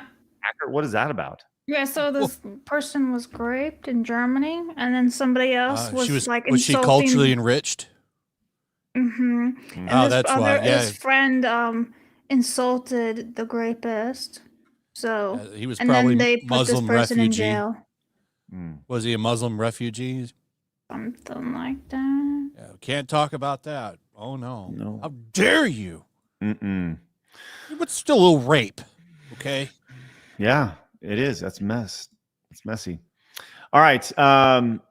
Did you ever see that video of those women? That I don't remember. I think they were Swedish, but they're like, "Hey, stop! That's my no spot." Yeah. It's because I'm not gonna lie, it was kind of a banger. It was kind of a good. Hey, don't touch me there. That is my no square. Oh, I gotta find that real quick because that was kind of a banger. I'm not gonna lie. Oh my gosh, isn't it amazing how you? Can, Oh yeah, my no square. Yeah, I got it. Let's go. I'm sure it worked. Yeah, they're like, stop it, please, everybody. All right, here we go. This is get ready to rock, everybody. Stop! Don't touch me there. This is my no square. Stop! Don't touch me there. This is my no square. A true deterrent. I mean, it's pretty. I'm not gonna lie. Well, I was gonna rape you, but I guess Oh wait, did you say that is your no square? Oh, I prefer the tea video. You've guys seen the tea video, right? The tea video. The consenting tea video? No. Hang on. Stall for a second. This is genius. Well, while we do that, let's watch this one more time because this is such a good banger. Stop! Don't touch. Oh, and I said banger, not bang her. All right, just to be clear. Stop! Don't touch me there. This is my no square. That guy in the back. Don't touch Right. me there. This is my no square. Maybe this is another guy back here. Please don't run a train on me. Yeah, Jesus. please. Oh my god, I love the idea. Flash, you're right. This guy's over here. He's got a knife. And he's like, "Listen, bitch," and she goes, "No, stop! Don't touch me there." So this video I'm going to show you guys was what I was shown in college. Oh, multiple times. Am So I they- getting- are we this is gonna a get flagged for this? consenting video. So and it's actually it's pretty well done. So enjoy. If you're still struggling with consent, just imagine instead of initiating sex, you're making them a cup of tea. You say, "Hey, would you like a cup of tea?" And they go, "Oh my God, fuck yes, I would fucking love a cup of tea. Thank you." Then you know they want a cup of tea. If you say, "Hey, would you like a cup of tea?" And they're like, I'm not really sure. Then you could make them a cup of tea or not, but be aware they might not drink it. And if they don't drink it, then, and this is the important part, don't make them drink it. Just because you made it doesn't mean you are entitled to watch them drink it. And if they say no, thank you, then don't make them tea at all. Just don't make them tea. Don't make them drink tea. Don't get annoyed at them for not wanting tea. They just don't want tea, okay? They might say, It gets yes, better. please. That's kind of you. And then when the tea arrives, they actually don't want the tea at all. Sure, that's kind of annoying as Pause you've for a gone to second. all the effort of making the tea. And by tea, they mean a giant dick. Yes. Sorry. Correct. But they remain under no obligation to drink the tea. They did want tea, now they don't. Some people change their mind in the time that it takes to boil the kettle, brew the tea, and add the milk. And it's okay for people to change their mind. And you are still not entitled to watch them drink it. And if they're unconscious, don't make them tea. Unconscious people don't want tea. And they can't answer the question, do you want tea? Because they're unconscious. You know, this is a good question. Okay, maybe they were conscious Flash, when you why asked did, them. why did you vote this? You found my first YouTube channel. The Blue City Studios. Well, I love the idea that Flash is over here making videos about making tea and rape. That's good. Is there more? Oh yeah. And they said yes. It's a really But stupid in the time analogy. It took you to boil the kettle, brew the tea, and add the milk. They are now unconscious. You should just put the tea down. Make sure the unconscious person is safe. Don't be And like this is Buck the from important Kill part Bill. again. Yeah, right. Don't make them drink the tea. Oh my They gosh. said yes then, sure, but unconscious people don't want tea. If someone said yes to tea, started drinking it, and then passed out before they'd finished it, don't keep on pouring it down their throat. Take the God. tea away. Make sure they're safe, because unconscious people don't want tea. Trust me on this. If someone said yes to tea around your house last Saturday, that doesn't mean they want you to make them tea all the time. They don't want you to come around to their place unexpectedly and make them tea and force them to drink it going, but you wanted tea last week. or to wake up to find you pouring tea down their throat. Oh Going, my "What you wanted to God. last night." But if you can understand how completely ludicrous it is to force people to have tea when they don't want tea, and you're able to understand when people don't want tea, then how hard is it to understand it when it comes to sex? Whether Okay. it's tea or sex, consent is everything. And on that note, I'm going to go make myself a cup of tea. Yeah, I'm sure you are, buddy. All right. Thank you for that. So wait, that was taught to you, Blabs? Yeah, that was shown to me in college. Okay. And you're telling me that that's better than this? I prefer, yeah. Don't touch me there. I prefer the tea video. Blabs, at any point in your life, have you actually said, stop, don't touch me there? This is my no-no square. No, because I didn't even know this video existed until you just showed me today. Have you ever said, I don't want any tea? No, but we have all joked about it because we all watched it together at college. Like, they made us watch it. So all of our friends were like, "Dark tea." Since we're watching shitty propaganda videos, I got one from Australia. It's only a minute. So this was on an Australian children's show. Just one, I think. Okay. Whatever their like BBC, PBS is. It's the privilege bridge. What's that? It's a metaphor Oh my for God. explaining how some people have advantages and opportunities granted to them just because how they were born. Whoa, that's a lot to take in. I know. So let's begin. Here are two people trying to cross this stream. It's a raging rapid called the River of Dreams. Okay, so how did they get across? Good question. Let's start with Ross. Ross is a male and he's straight and wealthy. He's in his mid-40s and he's rather healthy. He's white and was born in a How peaceful angry your nation, face so is. Ross gets used with teleportation. Whoa, that was super easy. Yup, now let's take a look at Stevie. Stevie is a refugee. Born in a country that she had to flee. She doesn't speak English and she's not well off, so Stevie has to swim and now she's got a cough. But wait, I mean, that's not fair. How come Ross got a free ride there? Privilege. He was born with advantage. Unearned gifts that his life was granted. He might not even think about his inbuilt perks, but that's just the way that privilege works. That's it. Jesus. G'day, mate. You're privileged She was being born angry. here. I know. And like super like extenuating her face and everything. She was like, you know, like Says, I hate white people. She had the bull ring nose too. It really Yeah. fit. And the Except ponytail for thing, the thing that the girls do with the little weird ass space buns. Yeah. I just, I watched that and I thought somebody was paid to do that. Yeah. Somebody From was like, taxpayer dollars, too. Yeah. And they're like, hey, I got this idea for the privilege rap. I'd rather watch it No Square. They got a bunch of shit for that, too, and then ended up making a follow-up. Mm-hmm. Like, I can't. Why are these people so mad that we made this on a children's show? Well, it's because you made it on a children's show, dummy. Oh, bunch of fucking assholes. Oh my God. Mercenary says there's one with overly dramatic music. Cringe. Swiss cheesed David came in, says the tea video was made for Mrs. Doyle from Father Ted. Okay.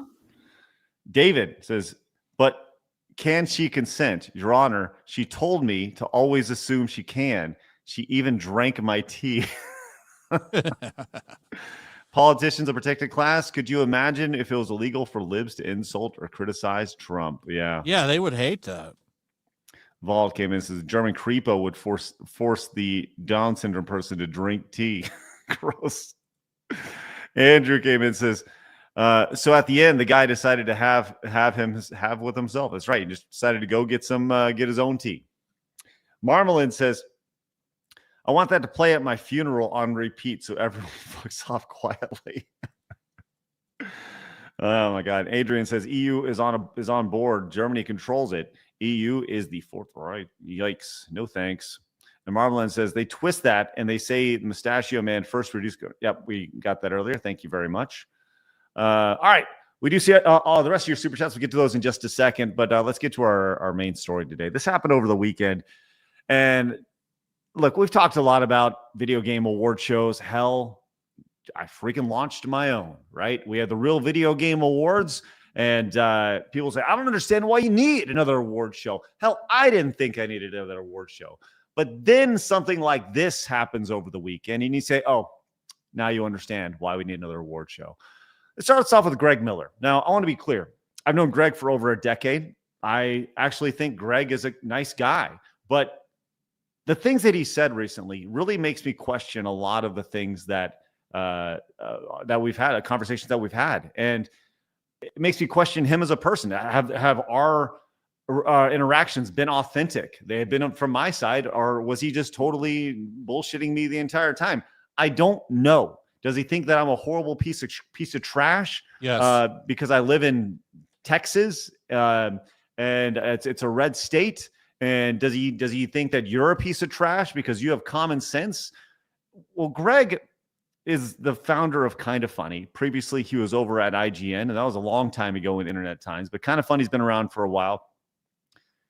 And Greg is the epitome of access media, right? And he's also the epitome of like toxic positivity. Like I said, I know Greg. I think Greg is a really nice guy. But I just wonder if every time he's been nice to me, if it's just been a lie. And that's really kind of alarming to me and shocking. But he is, well, I'll just go to his Twitter profile and kind of show you. Him, right? Co-founder of Kinda Funny or whatever. And over the weekend, he hosted, and by the way, here's Kinda Funny. By the way, not super relevant in today's gaming space. Yet somehow Greg Miller is on every fucking award show or panel. Correct. And that leads us to what happened over the weekend, which was the DICE Awards.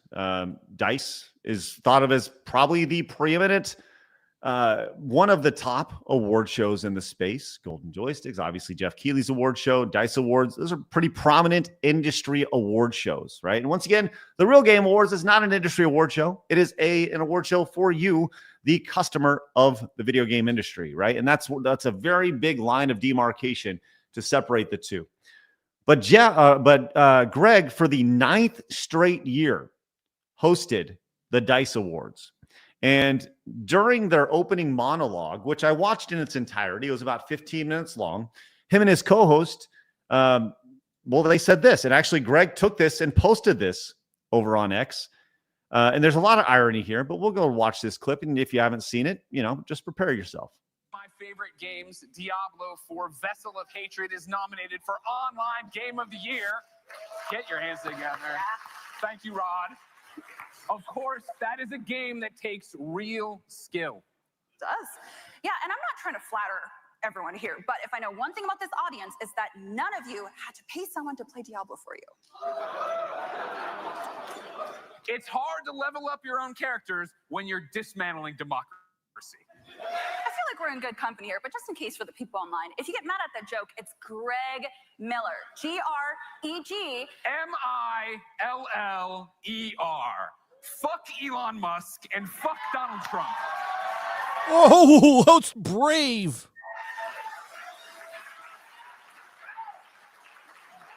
Obviously, he held on to the applause at the end. I thought this was really interesting here. Listen to what she says in response to this. I feel like we're in good company here, but just in case for the people online, if you get I feel like we're in good company.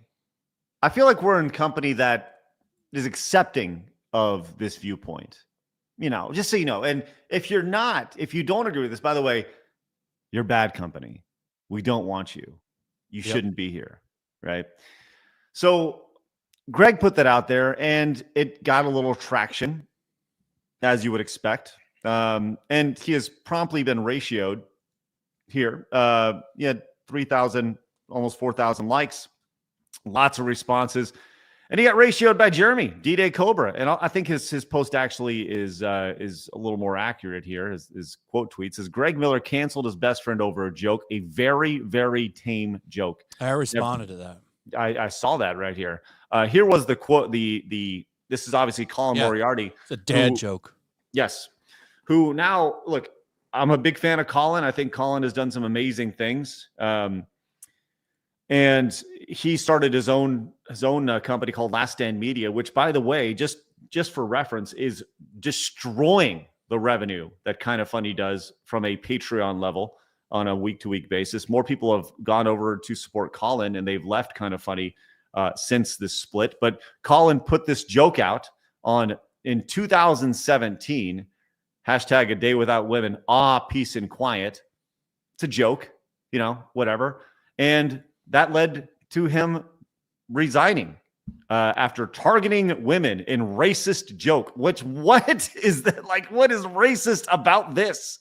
I have no idea. I think this says a lot about the International Business Times, as this is Colin Moriarty resigns after targeting women in racist joke. Insists That's it's crazy. his personal decision. Like Racist joke.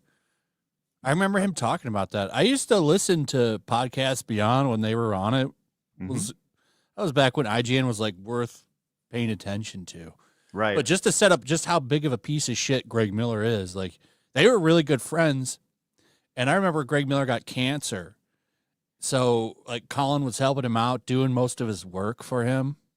Like he was being a good friend. Like that's a good friend if you have somebody that's like doing something like that for you. And then he slipped that knife in him over a fucking dad joke.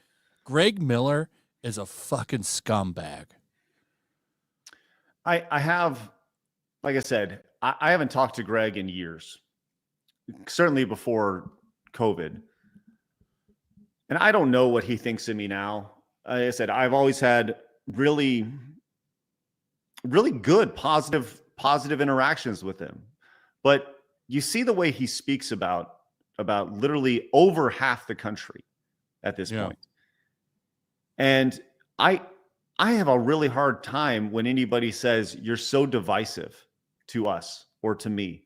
When I say I haven't gone on record and said, F half the audience. All I've said is you do you, just don't tell me about how you do it. I just don't care.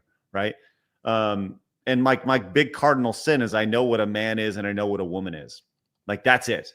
That's my big cardinal sin. That's why I've lost friends, because I can tell you what a man is, and what a woman is.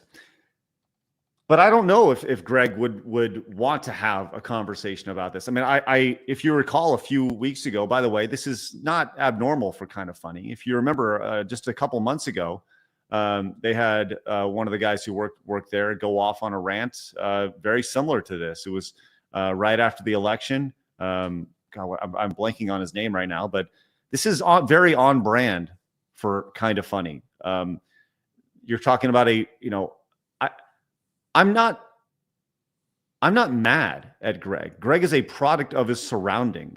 He is a product of being in San Francisco and being in that hive mind. He is a product of making himself a product, and a product that has afforded him a very nice living.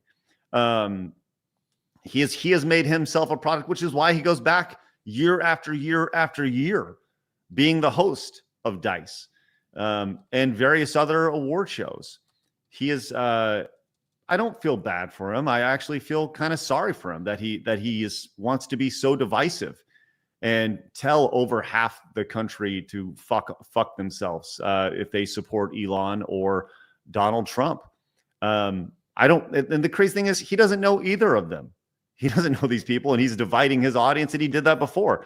And you're right. His actions have spoken very loud in a situation like this. With, Colin hasn't said anything about this, but it was just really shocking for me to see this. And I put a tweet out about this.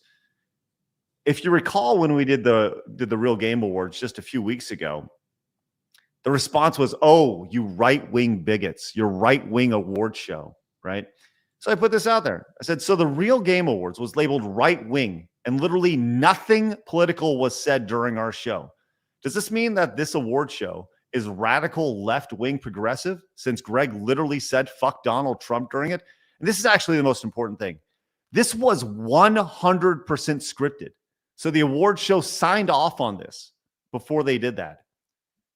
Like, this script was approved by Dice. Dice is an industry award show, and it's run by people within the awards. It goes back, I've said this a million times. I've never seen an industry so disconnected from its audience. Flash, I'll let you take it from here. He just said BRB. Blabs, what are your thoughts on this? I think it's insane. But, like, people are allowed to have their opinions and all that, and that's fine. But, like, to do this on, like, a corporate level is just, I don't know. I find this all very insane. And to sign off on these things is insane. Like, he can go ahead and say whatever he wants in his own free time. I don't care. But to go and represent companies like this, it's stupid. It's unprofessional. I don't agree with anything like these people do. It's not that I'm mad. It's just that I'm disappointed. I'm not even surprised anymore, actually. I'm just like, No. oh, look, they said that. Okay. No. I said no, no and- one. Right. And I think that's probably the biggest thing is I'm just disappointed. I'm disappointed because, like I said, I've known all those guys from Kind of Funny. The guy I was thinking about earlier was Andy Cortez. Between him and Tim Geddes, like I've had nothing but positive interactions with them. But I don't even know if I could have an interaction with them now, if they'd be open to having an interaction with me now, because I'm not down with any of this stuff. I'm not down with this nonsense, And I talked about their opening monologue. This is, by the way, this is in the first 5 minutes of the show. Like this wasn't some like midway through thing. This was 5 minutes into the show, 5 minutes into the first segment. And I did want to point this out. There was actually a little bit more attached to this, where he talks about the cultural aspect of this. I don't think most people have gone in and looked at this. I wanted to pull this up a little joke. This little joke that they had here. So let's go play this. Did Flash get back yet? Okay, there we go. Flash, I don't know if you've seen this, buddy. Did you see the other part of this clip? I've just seen that clip. Okay. So let me go and play this again. This is just a little bit more here of part of their opening monologue here. Again, strap in, everybody. There was a lot of annoying culture war stuff around games in 2024. Oh, here we go. The talk revolved around women characters in games not being attractive anymore. Yeah, and when I think about it, I have a very nuanced opinion on it, which is basically, who fucking cares? Have these people seen a woman up close before? What the fuck are we talking about, everybody?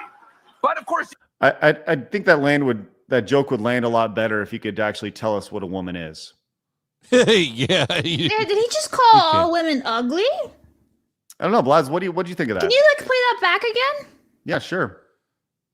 yeah, and when I think about it, I have a very nuanced opinion on it, which is basically, who fucking cares?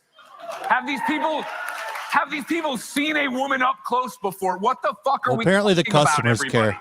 That's why But these of course, games you are can tell dying. Times are tough because Indiana Jones fighting not. So they move on.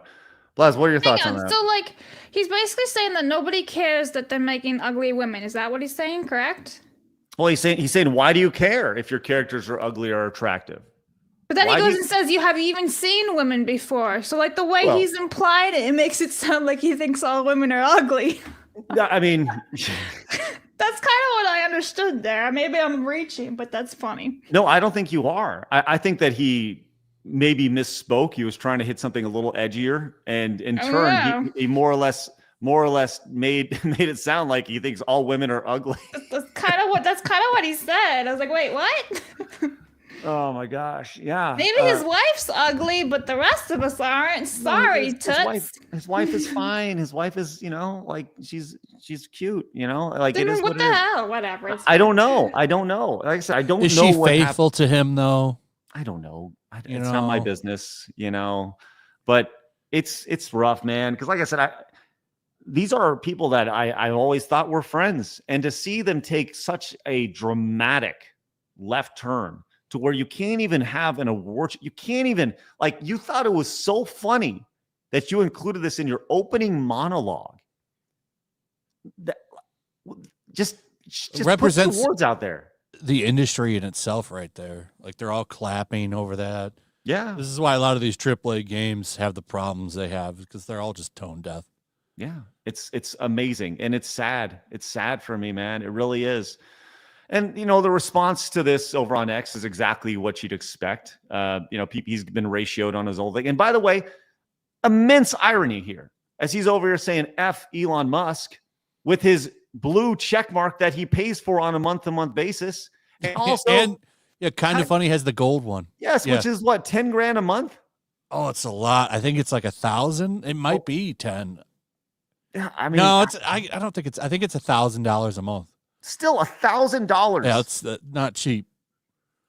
That's, I mean, does anybody else see the immense irony in that? Surely people do. And he's obviously been ratioed, many times over, by many people here. So, I know maybe it's just a soft spot I have for friends or former friends, but I don't understand the divisiveness of this, right? I don't understand. Why do you need to do this? What is the objective? Is it to score points within the industry? And how many people in that room voted for Donald Trump, right? Like, let's say you're in that room and you voted for Donald Trump, or you go on X, or you believe in what Elon Musk is doing. Do you think you can be like, hey, fuck off, man?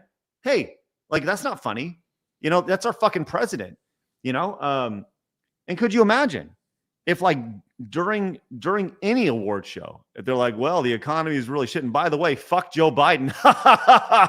Could you imagine what would happen to their career? How quickly they'd be blackballed for that? Kicked. Yeah. Shocking, like shockingly amazing, to say the least. Fire Sky came in and says, we should really start giving them a taste of their own medicine that's so narcissistic and full of themselves. It's so tiring. And we're the ones who have to behave, and they get to say all the crap. Aaron says, Craig, don't be too harsh on them. They have to do something to earn that USAID money. Zim came in and says, people upset about the RNG of the world never played Mario Party. Hashtag get good. Here we go, Zim. Janice came in and says, I'm a woman who has monthly periods, and I don't think I'm ugly. Take that for whatever. Thank you very much, Janice, and best of luck with your woman time. Almond John says, funny how I never fought Kind of Funny or Rooster Teeth Authentic when Screw Attack would collab with them. Now I know why, and this is before I knew anyone's politics. I'm going to be really honest with you. When I would collaborate, when I would do any sort of collaboration with Rooster Teeth, they were the fakest motherfuckers I've ever seen in my life. Like, everyone was just put on a mask and then jump around and whatever. Achievement Hunter, fake as fuck, right? When I go do a podcast with Bruce, like, that's why they're dead. That is why, and I understand that they got bought back. I get it. But that's why when you see people, I talked about this when they got brought back, they had this tier list of personalities. 0 of those personalities have been able to make it on their own because they're fake as fuck. It drives me. It's very fulfilling, if I'm being very honest with you. Because right now we're live. We got 3,000 people tuning in on us between Rumble and YouTube. We're not even over on X. We're not even trying on X. We're not even over on Twitch. And we're growing every fucking day. And these people have dug their own hole because they're fake. And it's amazing to see. So fuck you guys. Sorry. Yeah, it was really awesome to see. Like, when Colin left, his Patreon like overtook Kind of Funnies within a week. Yeah. They never really recovered from that. So they could sit there and be their I'm gonna tell you chill right now. podcast. Hey, you know what, Blabs? I'm jumping the gun here. Okay, I'm jumping the gun. Okay, in 2 weeks we're launching something. Okay, we're launching something on March 3rd. We have to have more success than Kind of Funny. Like, that is the goal. That is the first goal. We have to have more success than what Kind of Funny sees on a month-to-month basis. That's got to be goal number one. I don't even want to think about what Colin's doing. Colin's in another stratosphere, right? But just know that in 2 weeks, when we're launching this thing, we're going to need everybody's help. Okay. Stay at Home Hippo says, Greg, have you not seen a woman? I guess the person besides you is a man in a dress, since our criticism of Western media and women means nothing. Means we don't know the gender. Wonder if she would like tea. Thank you, Hippo. Appreciate that. Gearmaster says, did Miller just cut off a person of color from speaking? How dare he keep a person of color from speaking? Oh my gosh. Right. Unreal. Mayonnaise Chase says, kind of funny equals mostly irrelevant. Well, the thing is, you know, in Blabs before the show, you said, why do we care about this? Right? Yeah, we were talking I about did. And my response was, because this is who the media listens to. This is who the industry listens to. The industry still thinks kind of funny is relevant, and they're not. They have a fraction of our audience on a day-to-day basis, but they have considerably more support. They have more people paying. You would think people like Greg Miller. He's in everything. Yes. He's like the Patton Oswalt of video games. You know, the Patton Oswalt, they always put him all that geek shit. Like he's our representative. Right. Like I said, Greg is the face of Access Media. He has positioned himself exceptionally well to be the face of Access Media when it comes to, you know, having an opportunity. And by the way, you know, like I said, just as an opportunity here, it says this is a great example of why the Real Game Awards exist. You can use promo code Greg to get $5 off your voting membership, by the way, guys. So use promo code Greg. Head over there. I know several of you already have, as we're already planning. By the way, we've got some big stuff coming in mid-March for you guys with the Real Game Awards. Big decision makers. By the way, our voting members will be the ones making the decisions of how this show moves forward. So make sure you guys become a voting member so you guys can help dictate how that goes. So, all right, man, that was a lot there, and we've gone super long. I'm sorry for going so long today. Sorry, Blabs. I'm hungry. Yeah. Flash, we're going to let you get out of here if you like, because we still have to get super chats. So if you want to roll, feel free, buddy. Yeah, I'm going to take off. I got to do some stuff. Okay, sounds good. Go get it done, buddy. We'll see you later, okay? See you guys. All right, sounds good. All right, we do have some support. We got to read all that, and we want to let you guys know we appreciate you guys. Head over to sidescrollerspodcast.com and become a supporter over there. We got some good things planned for you guys very, very soon. Very, very soon. Daniel came in and says, there's no adequate adjectives to describe how little respect I have for Greg. All of Kind of Funny is exceedingly low character. It's honestly, it's tough for me to read this stuff, right? Because like I said, I do know Greg. I do know Tim. And, you know, would Tim like to have a conversation? Probably not. Would Greg? Probably not. But I've never had nothing but good conversations with them. And it's just hard for me to see them be so divisive. And ultimately, the DICE Awards be so divisive because they signed off on this. It's ridiculous. 8 o'clock came in and says, who cares what women look like while he stands next to a hot Asian? Stealth Strike says, kind of got a feeling Kind of Funny is on the way out. But Greg will not be. Greg is safe. He's protected. Zim came in with a 10 on local, says, I don't believe in the being a product of the environment. I spent a lot of time around liberalism when I was younger, but because I'm capable of thinking for myself and common sense, I don't get sucked into that nonsense. I lost 5 years relationship for being, quote, a Nazi. I don't give a fuck what your politics are, but regardless of your political affiliation, I don't give a number one, don't fuck with children. 2, the government works for you. 3, don't tread on my rights and stop trying to destroy the foundations of our country. Thank you, Zem. Appreciate that. Yeah, I understand that for sure. Swiss Cheese David came in with a 10 euro money, says, sorry for spurging. Get yourself some tea and biscuits. I don't want any tea right now. Thank you for that, David.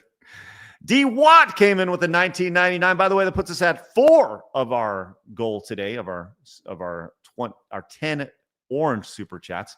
Maybe we can get there. Maybe we won't. Let's get to Montez. I would love to be able to get to Montez today. Robot Deuce says, Greg literally took time out of a live stream to show himself putting his pronouns in his X bio. He is just an establishment shill and a backstabber. Thank you, Robot. Miller beat cancer, but not stupidity. Thank you, Bush and Ryu Cat. Mr. Melancholy says, and they wonder why the Real Game Awards exist. Miller is a nasty snake. Yeah, use promo code Greg. Dylan says, I'm bad company. Take that till the day I die, till the day I do not live. Thank you very much. Appreciate that. Welcome to our bad company. Ash Core says, when I was in the Army, they used that T video for anti-sexual harassment training. Look at that, Blabs. Spencer says, you think that about with cancer 10 years ago would have gave Greg some perspective, but here we are. Brain Sox says, love the show. I got to get back to work. Thanks, Brain Sox. Appreciate that greatly. B. Barrett says Greg Miller only drinks tea with that dude's Jesus, that dude's surfing. Thank you, B. Barrett. Swoon Ninja says on local says, what about Cobra Kai talk? Oh yeah, I do got maybe I'll do that exclusively over at sidescrollerspodcast.com. Go over there, create a free account. If you want to support, we'd greatly appreciate it. I will make it available for everybody for free over there. My thoughts on Cobra Kai over there. So Dirtus King says, don't Rama is unironic banger. All to teach Arabs not to huff gas. Yeah, I think we watched that for a second a couple weeks ago. So Chaotic says, please tell me the privilege video was a Tim and Eric skit. No, it was not. All right, Blabs, you finish it up here with B. Barrett over here at the top. Right, so some of these aren't clearing for me, so let me know if I read them again. B. Barrett says that Possum is going to sue Lyft after eating all that cake. MacLeo says new Goonies will have everyone trans, black, and in wheelchairs, and agoraphobic. Exciting adventures in therapy. Goshi says, I've been working DDP yoga for years. The program has helped me lose weight, strengthen, and heal my body. It's a cross of yoga, calisthenics, and dynamic resistance. I would highly recommend. Thank you very much. Calisthenics, yes. That word. Thanks, Goji. The worthy one says Greg Miller resembles a possum. That's insulting to possums. Mac Leo says new Goonies will have everyone trans. This one's showed up again. Thank you very much. Okay. Adrian says Goonies reboot convo. Put a chicken in, make sloth gay. That's sad. Frost Lord says, what do you call an Italian with no arms? Mute. Jimmy says, show Blabs a Dead Space 2 icing. Absolutely not. I will leave. Kirok says, Microsoft is the worst console company with the exception of the brief glory of the Xbox 360. They've gotten their asses whipped by Sony and Nintendo every other time. Rat says, that's how it felt the first time getting an injection. Also, they cannot put you under during eye surgery because REM, you are numbed, but that's about it. Bada bing, bada boom. I don't Bada bing, bada boom. Hey, let's go. About the eye surgeries.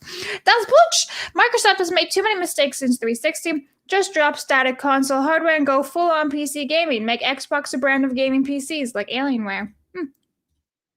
Ian Pod says, there is a point in history of society when it becomes pathologically soft. It slides even with those who harm it. Frederick Knight. Thank you very much. Frank says, anyone else want Trumpster to Montez slam Greg? Oh, man. Maybe that'd be a funny addition to But then they'd be like, you're calling violence for Greg. Mm-hmm. Raptor for 20 says, after Montez hit the Montez slam, ooh, what's this? His climbing to the top rope and ooh, Montez elbow drop, 1, 2, 3. Hey, nice play-by-play there, Blabs. Thank you, Raptor. Dana says, Greg sits when he pees and sobs when he poos. Oh, no. Oh, poor Greg. Bush and Ryu says, that no Square song has me wanting to play PlayStation. That's a bit weird. And Livy says, Greg's just a puppet and fraud in this industry. I love that. Oh my God. I love your avatar. That's part of one of my emotes on my stream deck. That's awesome. Dan da dan. Dan da dan. You need to watch Dan da dan. It's wild. Right. And we're all caught up. Okay, like I said, I'm going to do I got to write this down. Maybe it won't be today because we're recording some stuff, but I'm going to write down right now Cobra Kai thoughts, and that's going to be exclusive over at sidescrollerspodcast.com. So head over there, make a free account. That's our locals page. If you go to sidescrollers.locals.com, it takes you to the same place. It's free. Once again, if you want to support over there, we'd obviously greatly appreciate it. We're going to give you guys tons of incentives to do so very, very shortly, coming up in just about 2 weeks. So get ahead of the game. Get ahead of it over there. I think that's about it. You guys have been great. We didn't quite get Montez today, but we got close. So we appreciate y'all's support. Maybe tomorrow we can come on in and hit Montez. By the way, who's joining us tomorrow, Labs? Dan Vask and Kemla331 for our 500th episode. That's right. Tomorrow is episode 500. Wow. I can't count. That's right. 500 tomorrow. So Dan Vask joining us tomorrow and Camelot. By the way, did you see Cam got in a big accident over the weekend? No. His car. Yeah, he got in a big ass accident. So well, he's fine because I talked to him today and I was like, here's tomorrow's document. I didn't know he got into an accident. Dude, yeah. Oops. I was just like, here you go, bud. Yeah, he got in a big auto racing accident over the weekend. So I reached out and he said he's doing okay. He's just a little sore and stuff. So Yeah, we'll definitely talk to him about that. So what a Sorry, mess. Yeah. D Watt came in and says the Adam Krigler slam. We got to get Adam back on the show sometime. That'd be great. Thank you, D Watt. And Dan says, yeah, I don't care about politics. I can care less. You guys are doing a great show for what's going on in the world pretty much every day on a daily basis. Dan, thank you very much, man. Appreciate that. Like I said, the show is shifting, right? And we're going to, gaming and entertainment, that's kind of the core of it. But, the show's about life at the end of the day and all the craziness that's going on and, are the hobbies that we have and such and the hobbies that you guys have. So we appreciate you guys being here. And Dan, thank you very much. With that said, guys, have a great rest of your day. We'll see you guys when we're back at it tomorrow at 11 a.m. Central Time. We got more videos going up throughout the afternoon, so make sure you guys tune in and watch those. If you've ever missed anything, there's probably a good chance it'll be over there. Have a great rest of your day. Silence Udia says, oh, no stream. Oh, shit. No, I do. I totally fucked that up. Delta says, best of luck to the girl, but you and Blabs said she's the exception. She'll be the spotlight of some small movement, and they'll probably hear she drove drunk alone and got an injury in 3 years. Elite Knight came in with a $7 5-cent direct donation. Says FIY, that Down syndrome girl is one of the faces on the Bridge website. Oh, wow. Interesting.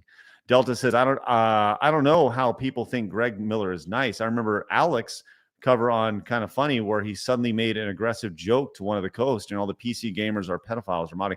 Oh, yeah. Greg is not a big PC gamer, man. Taker came in and says, Miller should have said, look, real women aren't that good looking, bro. Trust me, I'm married. Get over it. Look at my co-host here. You want to wake up next to this thing with morning breath and without makeup on? I couldn't send this as a super chat. Taker, thank you very much. Appreciate that. And D Watt may get us over to Montez before we even know it. With the 1999 says, Dan Vask is a fig. Well, you can join him tomorrow. Yes. Thank you, D Watt. Appreciate that support greatly.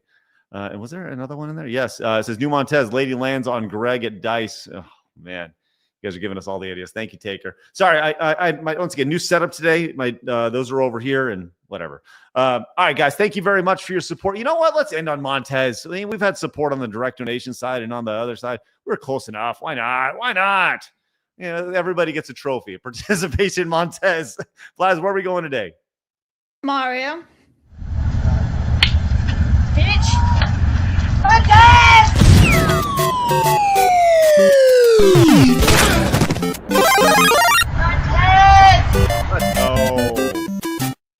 Thank you guys very much. And Mayonnaise J says, game industry is incestuous. They keep passing themselves around to stay relevant. It's sad. How many F-bombs can you drop in an opening? Hey, Mayonnaise Chase, you're fucking right. All right. Thank you very much, buddy. Appreciate that. All right, let's get out of here, guys. Have a great rest of your day. We'll see you guys tomorrow. Blabs needs to eat. We got to record up super stuff. We'll see you guys later. Remember, people are going to try to keep you down. Don't let them. You guys got a goal. Go get it. See you mañana, 11 a.m. Central Time. Bye-bye.